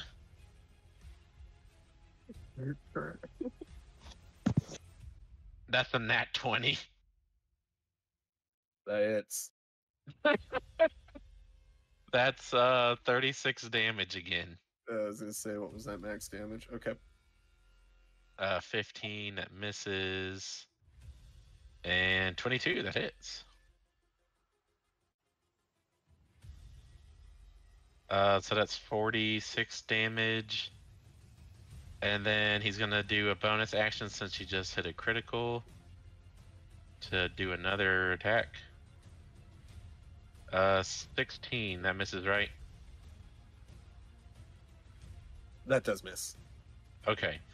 And I think, no, because I hit him, I want to use one of my superiority die to make him make a wisdom saving throw. Okay.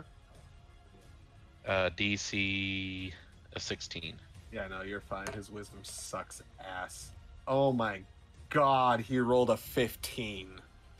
Okay, so because he failed, Bargen, when he hits him with that crit, he just twists the blade in, and he's like, come on, you can hit me a lot harder than that. You're barely even scratching me. And now he has disadvantage on attack rolls against anybody but me. Okay. And that's my turn. Everyone but B-Man. Okay, Ahti, you are next. Zuki, you are on deck. You just witnessed Ren make the first attack, the being attempt to make an attack on Bardrin, and Bardrin quickly countered it and then continued to pummel him. It is now your turn. Did he stand up from being prone? Yes, he's standing. Perfect. I'm going to use my bonus action, cunning action to disengage and move 30 feet away, and then attack with my bow so that I can get the sneak attack bonus there. Okay. 27 to hit. Oh, that hits. For 11 piercing, and then an additional 23 sneak attack damage, so 30. Bardrin, you good there? Not me. That's Eric. Oh, Eric. Yeah, I just got back. Okay. Did you get all So, yeah, so I got 11 and 23 damage, correct? Yep, total 34. God damn, is this music loud for anybody else other than me? I was going to say, I have it set where it's low enough on mine that it's not distracting. Okay. I can't hear anything from it. It was getting loud as fuck for me. See, I'm on it, but I can't even hear it. And I got my volume turned up for you. I don't know why. Yeah, that's weird. I don't know what to do about that. Can everybody else hear it? I was hearing I it can- earlier. I can't hear it now, but No, I I have can it hear it set now, at I think. 50%. Or, yeah.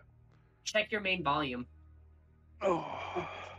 Well, I think it's Clarissa lowered it on her end, so now I have to raise it on my end. I think this part's just kind of a little like quiet.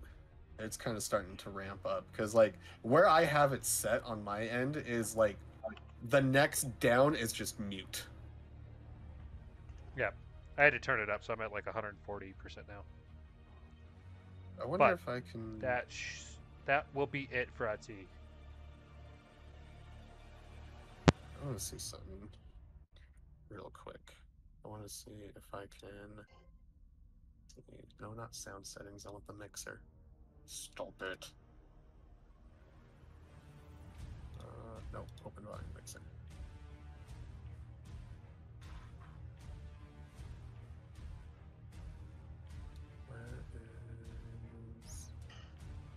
Ah, okay. So, does that change the volume for you guys? Yes. Yeah, Yeah. that did. Does that make it louder for you? Yeah, that was Uh-huh. louder. Yeah. God damn it. I was hoping maybe I could hold up. We're gonna do this.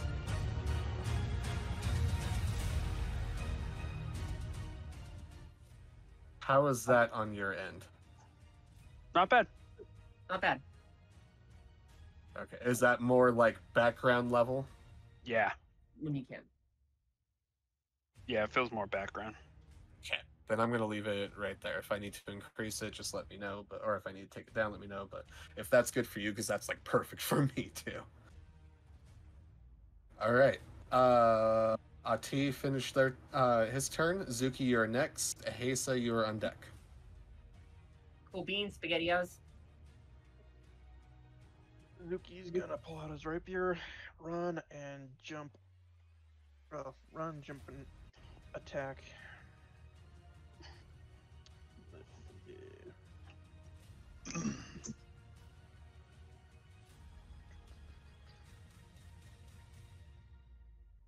18 to hit. That hits. Okay.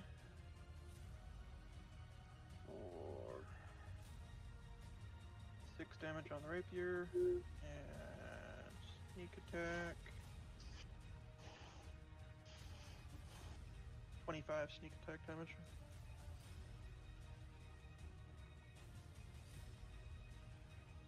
Okay, so 6 initial damage and then 25 sneak. Yep. Let's see. And then where was it?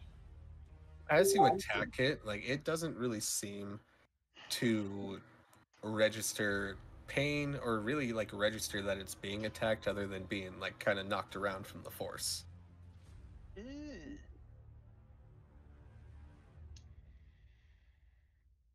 Okay. Then I'm going to do bonus action disengage to kind of jump back probably about 10 feet. Okay. With the end of Zuki's turn, that is going to bring Hesa up. Arik, you are next. How far away is it from you? Where you are at the table, it's not that far away. They're about in the middle of the tavern, so I'm gonna say like he's roughly like maybe 7-8 feet away from you. Okay. As she extends into her magic, when she feels that fiery arcana inside of her, she opens up the lid to the lamp as the candle on the side flicks to life, and she basically pulls the flame from the candle as she makes a Fury Eldritch Blast, where it looks like a fiery type energy, and she's gonna fire that at the spectral. Okay. Is that an attack roll? Does that require a save? It's an attack roll. Okay. And it was a it was an at one for casting Eldritch Blast. Was an at You're kind of breaking up on my one. end. Can you hear me? I can hear you now. Yeah, you were kind of like cutting in and out. All good. I was just saying that she rolled a nat 1 on her first time using Eldritch Blast. Yeah, unfortunately the 8 doesn't hit. Like as you cast it, the wraith takes it and just kind of like absorbs it. Oh, that was not a vibe. Not a vibe at all. And she'll end her turn there. Arik, you are up. Laverna, you are next. Did the wraith absorb Hase's magic? Yeah, like it just kind of appeared to like just take the impact and it just kind of dissipated around him. Gotcha. Okay. So this time Eric, as y'all know, has been drinking heavily, and he's staggering around and just kind of looking at what's happening, bemused look on his face, And he just kind of looks at the orcs that he was playing dice with earlier, and he goes, "You know what's really cool about being trained as a monk?" And he just then kind of lowers his head and he takes a deep breath in. And ki energy flows through his entire body. And he looks back up at the orcs and he goes, "Is that alcohol really doesn't affect drunken masters. And I've been trained by the best." And he just takes his stance and leaps at the wraith and hits him with an unarmed strike.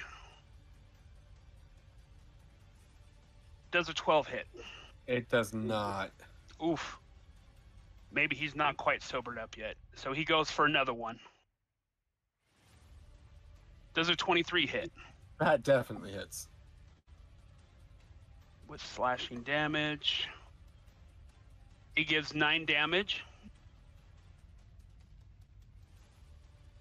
And as a bonus action, he's going to do a flurry of blows. Do it. 23 hit? That hits.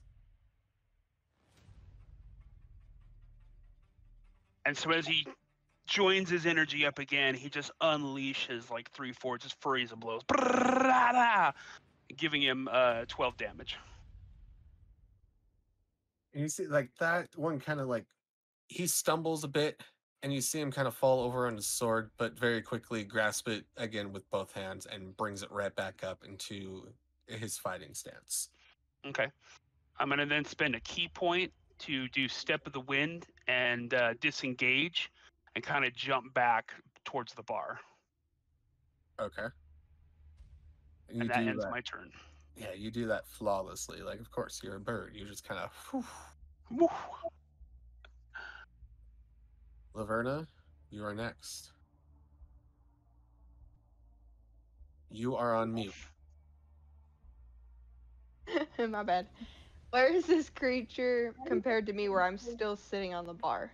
About 15 feet away from you. Okay, I'm just gonna, like, tuck and roll backwards so I am now behind the bar and just pop up like a sniper with my short bow.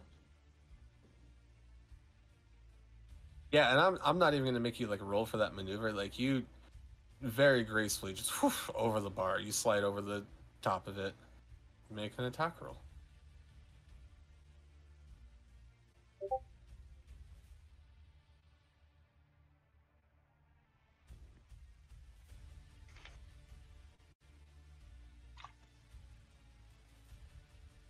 Does a 14 hit? It does not.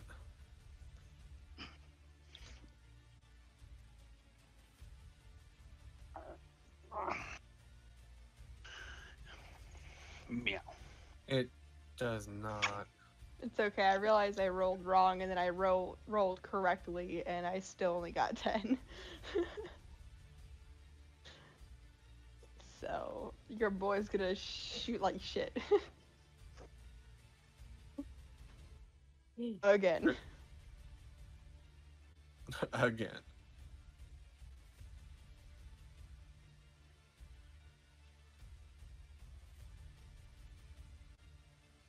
Is there anything else that you were doing?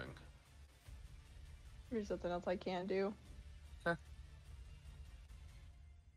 At this point, it moves it to the top of the round. The Wraith is looking all around to kind of survey its area and where you were all at. Ren, it is now your turn.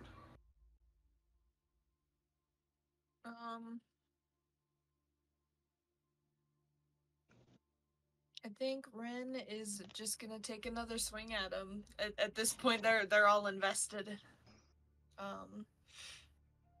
So another swing with the rapier to try and take down whatever this is, or at least keep it away from everyone else.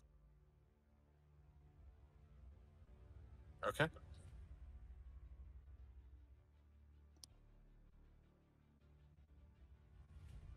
Oh, yeah, unfortunately, that 12 does not hit. It it's able to just sidestep that attack as it looks down at you. Well, we're gonna go for it a second time. I believe in you. That's a dirty 20. It hits. Woo! X, go Ren. 11. Good shit.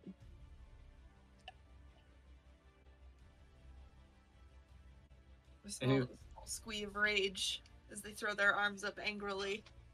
Yeah. We call this mini rage. It takes your damage. You leave more cuts to the dark cloak that it's wearing. It doesn't really seem to pay attention to it, but you can see the cuts. Ren, is there anything else that you're doing on this turn? Nope. Okay. The Wraith is going to make its turn. As it looks around real quickly, back and forth at all of you. And you see as it clenches its fist, as blue flames start to erupt from it, and it punches straight down to the ground. I need everybody to make a dexterity saving throw. Oof.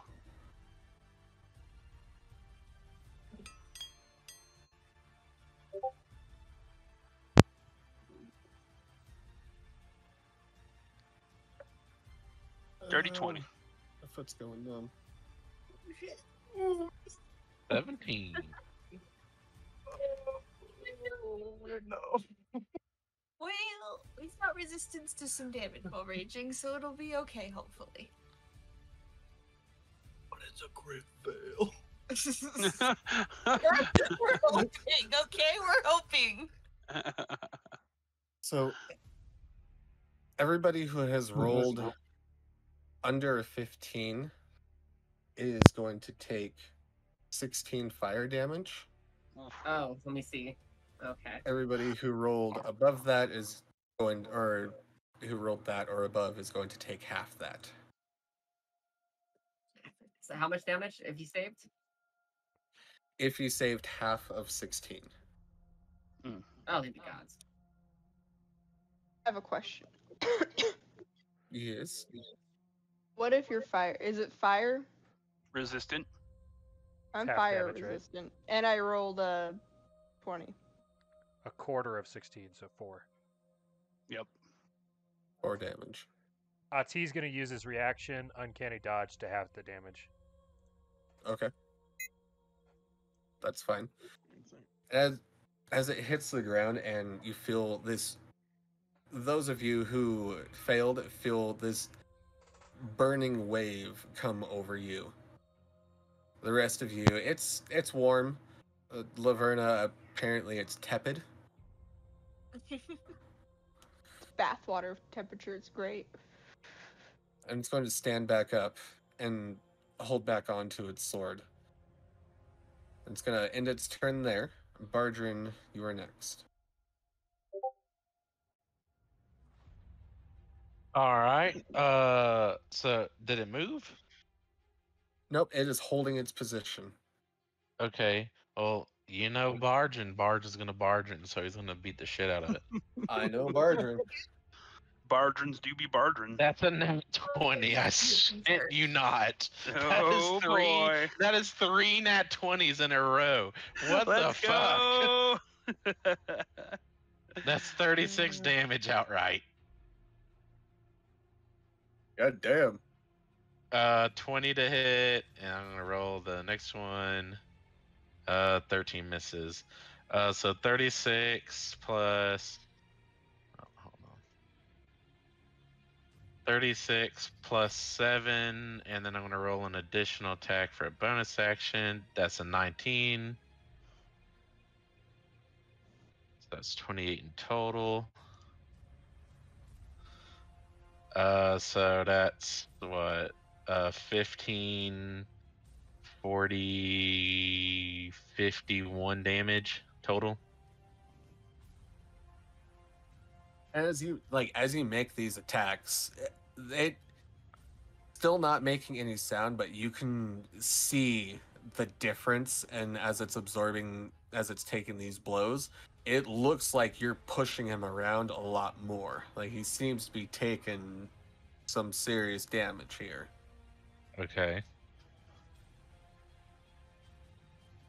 I think that'll be the end of my turn then. Okay. Ahti, you are next.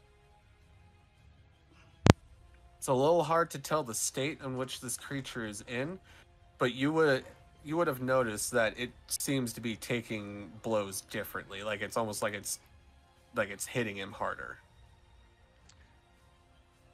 Bardred, in the midst of you beating the shit out of this guy, have you actually asked him what he wants? No, don't really give a shit. Bardred don't ask questions. Yeah, I don't really ask questions to murderers. He murdered an innocent man. That's He's all like I need to know. smashing his skull. So, what have you been up to lately? Ahti will kind of nod curtly and then make an attack with the short bow, targeting non-vital areas, or at least what he would assume is non-vital. 15 to hit. That does not hit. Alrighty, that is it for Ahti. All right, Suki, you are next. Or you are up. Hesa, you are next. Suki's gonna switch over to his longbow and take a shot. Shot.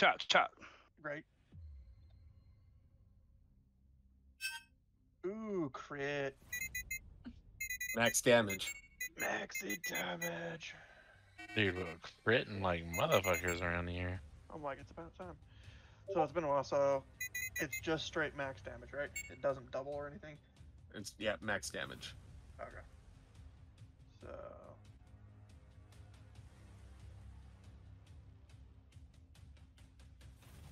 Eeg. So that would be...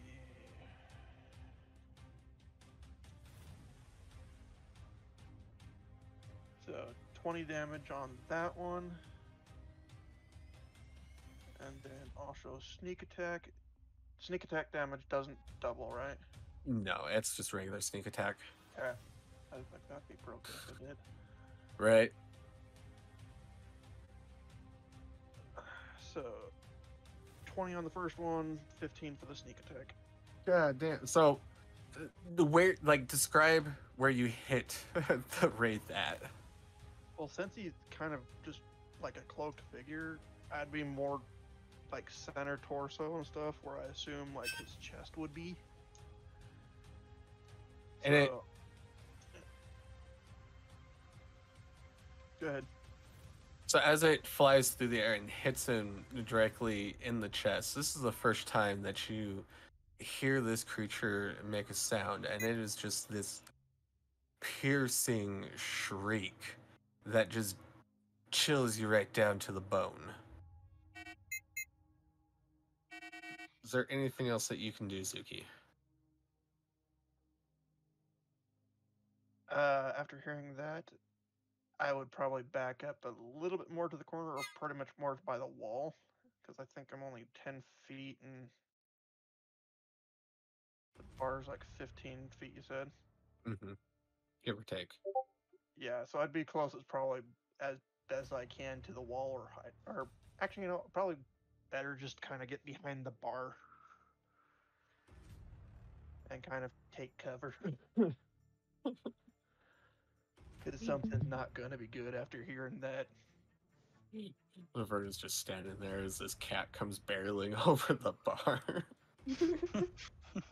Not my tent. Hey, so you are up, Arik, you are next. All right, let's see here.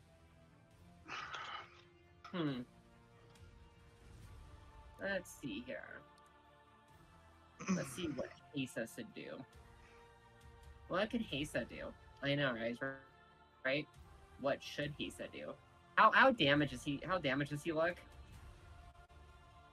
You can't really determine as far as like how damaged he is. What you can see is the cuts in his cloak from taking said damage, and you can, from seeing the hits that he has taken, they seem to be affecting him a little bit more than what they were. He's not so able to fully like absorb the blow as he was before. Hesa will put her two little cat claws to her temple as she aims one finger at him. As the jewels on her forehead start to glow purple, a psychic lance starts to spin in front of her finger as she shoots it at his mind. He needs to do intelligence check of 15.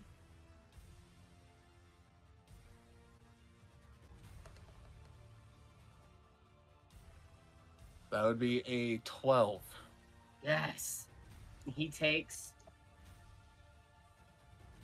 27 psychic damage. As he like what happens to him? Basically you guys see like purple energy like flowing around his head, kind of like static electricity. He's a specter, right? Yes. I would say that his form starts to like static. You know what I'm saying? Like, I don't know how else to describe it. Like a static. Like his body does like kind of like a static type to his energy around him. And it's like he shrieks even more. This appears to be affecting him very widely. He drops his sword and falls down to his knees. And then what happens? Okay. I was going to ask, yeah, is there anything else that's happening, Hesa? She opens up the lantern again as she speaks in as she talks in what language would she would gain from that genie to cast spells? Would it be elemental or? Yeah, well, let's just go with that because I didn't even think about it. That's okay. She speaks in elemental for the first time as the flame lights up and the symbol of the genie burns onto the specter as she casts hex. Remind me what hex does. What hex does is every time I hit someone, an extra 1d6 necrotic damage. And Okay. also, what is this character's like strongest ability score?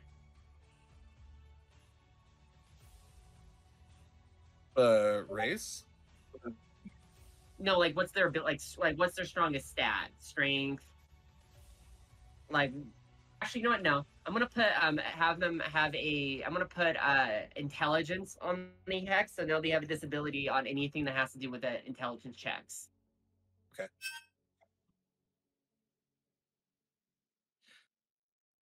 All right. If that is the end of your turn, then Lurvana, you are next. He is now technically prone down on the ground. He's down on his knees, so if you make an attack roll, do it at advantage. Oh damn. If Laverna like hops back over the bar, and I ran to him, would I make it? What's your movement speed? 30. Yeah.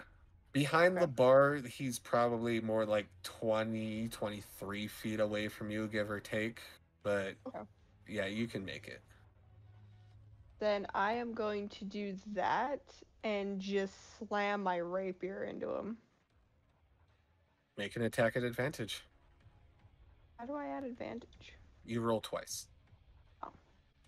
Take the higher number.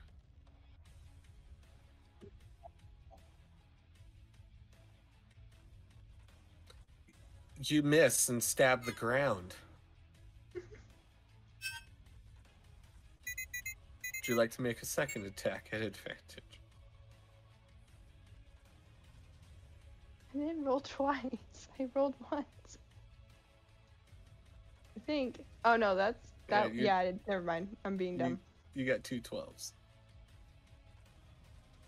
Can you make a second attack? No.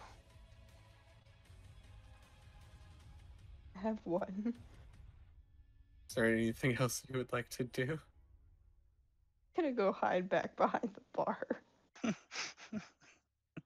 Like the wraith tries to reach out at you as you turn away, but you're too quick. You're up and over that bar.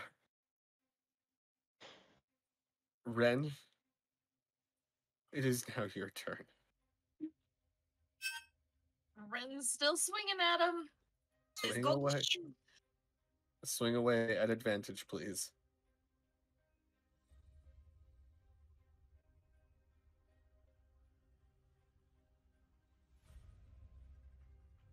17.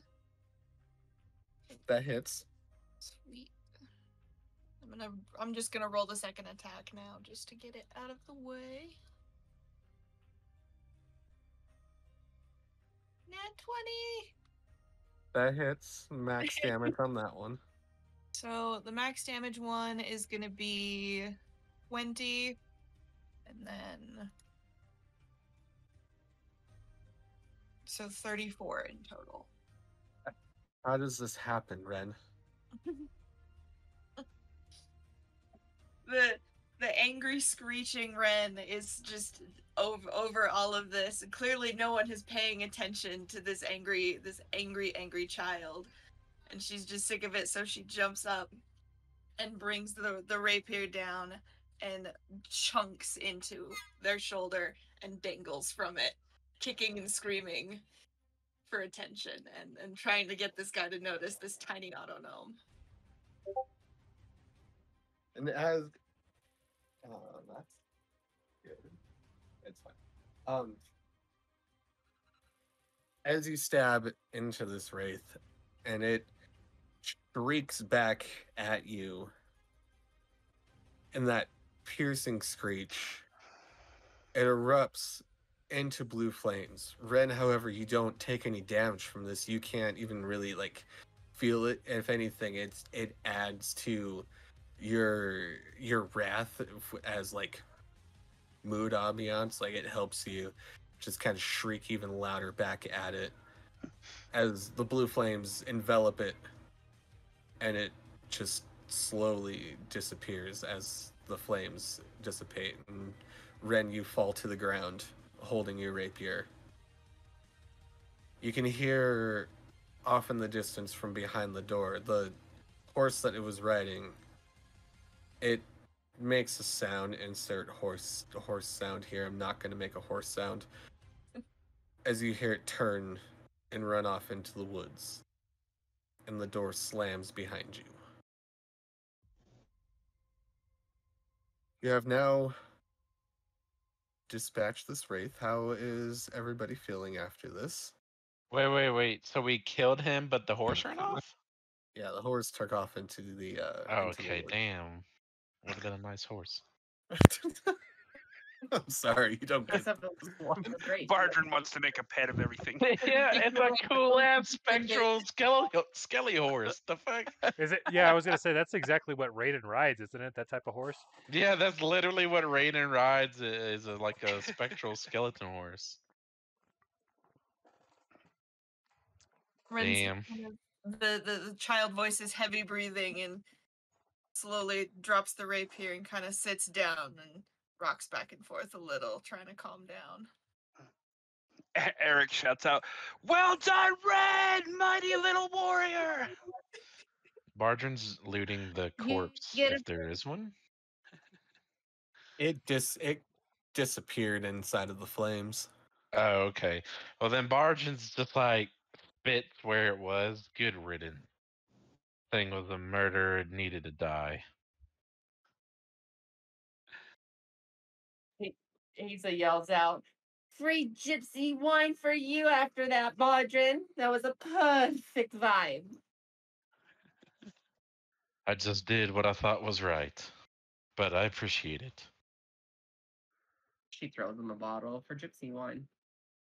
He has two now. T would retrieve whatever arrows he could, and then would make a comment. I'm glad that we took it out, but I have more questions than answers.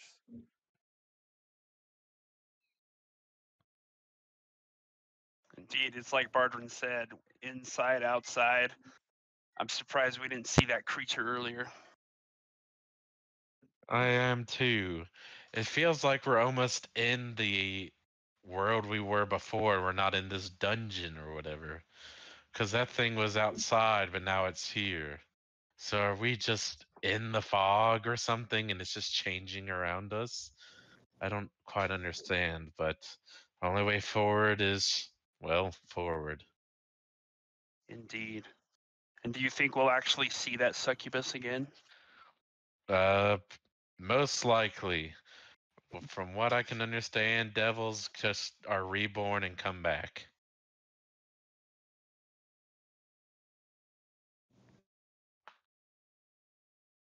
As the ambiance kind of returns back to the room, the lights return back to normal. No longer dark. I will. You was? Hmm? Okay. Huh? So were you going to say something, Dre? I was just saying that from the shitty mood that Haza has been in, she's in a much better mood as her gold pouch is heavy and she's got a shiny new lamp. She does. In fact, I think he made off like a bandit. As the ambience yeah. starts to return back to the room, the lights come back to normal. You notice that everybody else that was in the room definitely vacated. You don't know where they went. The barkeep is no longer here either. It appears that the only people left in this tavern are you. You notice that the door that was once open has swung shut as the race horse disappeared off into the woods. And you are left here in the empty tavern. Can we search the tavern for goods and profitables? Sure, why not? Make an investigation roll. Whoever wants to look. Let's go! Let's see He's what just you'll drinking find. happily. Is there any discernible like tracks or anything from where all the patrons went? Yeah. Real quick, Laverna, not an intelligence save, an investigation roll. I got a An 23. investigation check. As far as like tracks on where they went, it would be hard to tell from inside of the tavern. With the door being closed, you can't see outside anymore, so you don't really see like any snow tracks or anything. The most discerning, like that thing that you can see from them vacating, would be like a couple of chairs tipped over as it appears everybody scrambled out in a hurry. Oh, sorry. And as far as... Oh, sorry, go ahead. I probably should have clarified. Like, if I open the door and I look out, would I see their tracks out into the woods to like where they went? That depends. Are you going to go open the door? Yes. Okay. Let me deal with the investigation checks on what they found. It kind of looks like everybody rolled pretty well, except for Zuki, but Yeah, I crit failed. I'm gonna say that power of friendship. You guys were looking together. You find a couple of bottles of unopened mead, 4 different bottles of unopened mead. I'm gonna say Hesa, you found that with wait, Hesa, did you roll? No, you're happily drinking, right? She's a happy kitty. She's like on top Okay. of hot mount, just drinking and just giggling. Arik, I'm gonna say that you find the bottles of mead. Okay. Laverna, Oh, sorry, go ahead. Laverna, from behind the bar, you find a couple of gold coins, 4 gold coins, nothing much. It doesn't really appear that this tavern makes a whole lot of money, apparently, since they apparently had meat out for free. This could have been the barkeep's tips. Asshole.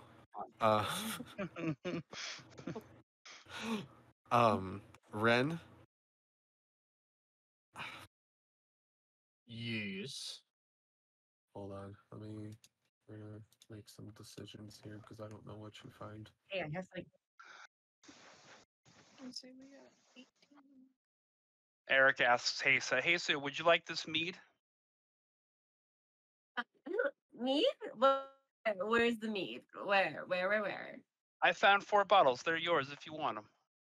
Oh, I love alcohol. Yes, please. Absolutely. Eric gives Hesa the bottles of mead. Red, I'm going to say that you find 2 gold coins and a bottle of mead. Aye. There doesn't seem to be a whole lot in this tavern that is of value or to like really help.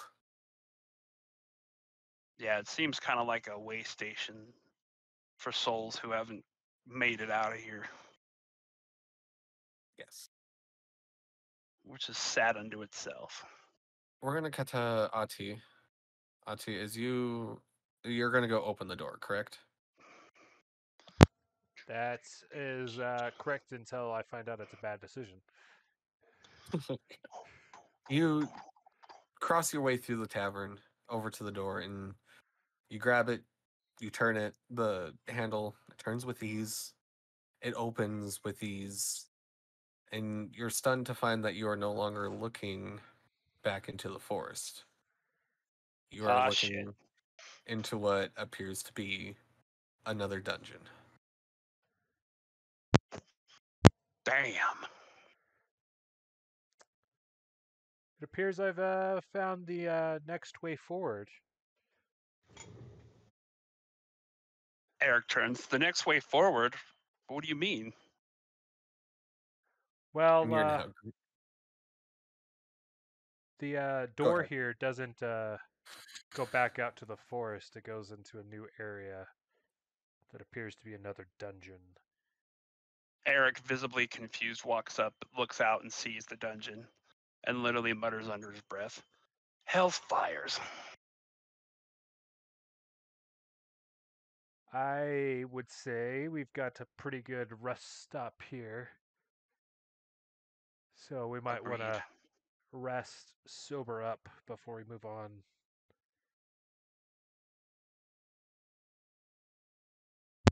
Agreed, my friend. Even though I'm sober, it's a good thing to rest. Let us heal our wounds and prepare for the next jaunt of this hellish place.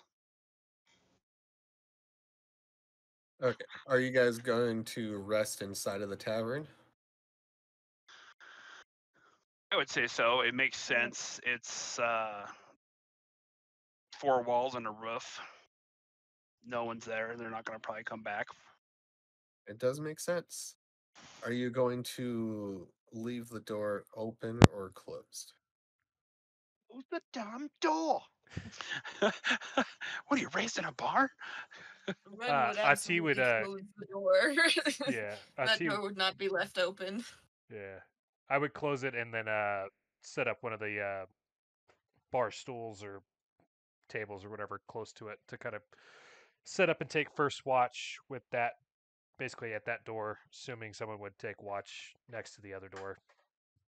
Is it possible to lock or secure the door? I mean, you can use your resources inside of the tavern. You have chairs, you have stools, you have tables.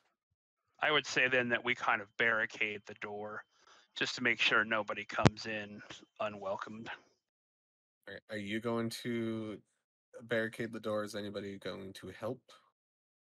Ren Yeah. will assist. I'm going to barricade the doors and I believe, okay, Kitty, stop. I need to use the mouse. Thank you.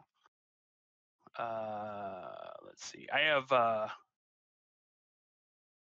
crowbar, hammer, manacles, and rope. And so I use those items to help me secure the door with chairs, bar stools, tables.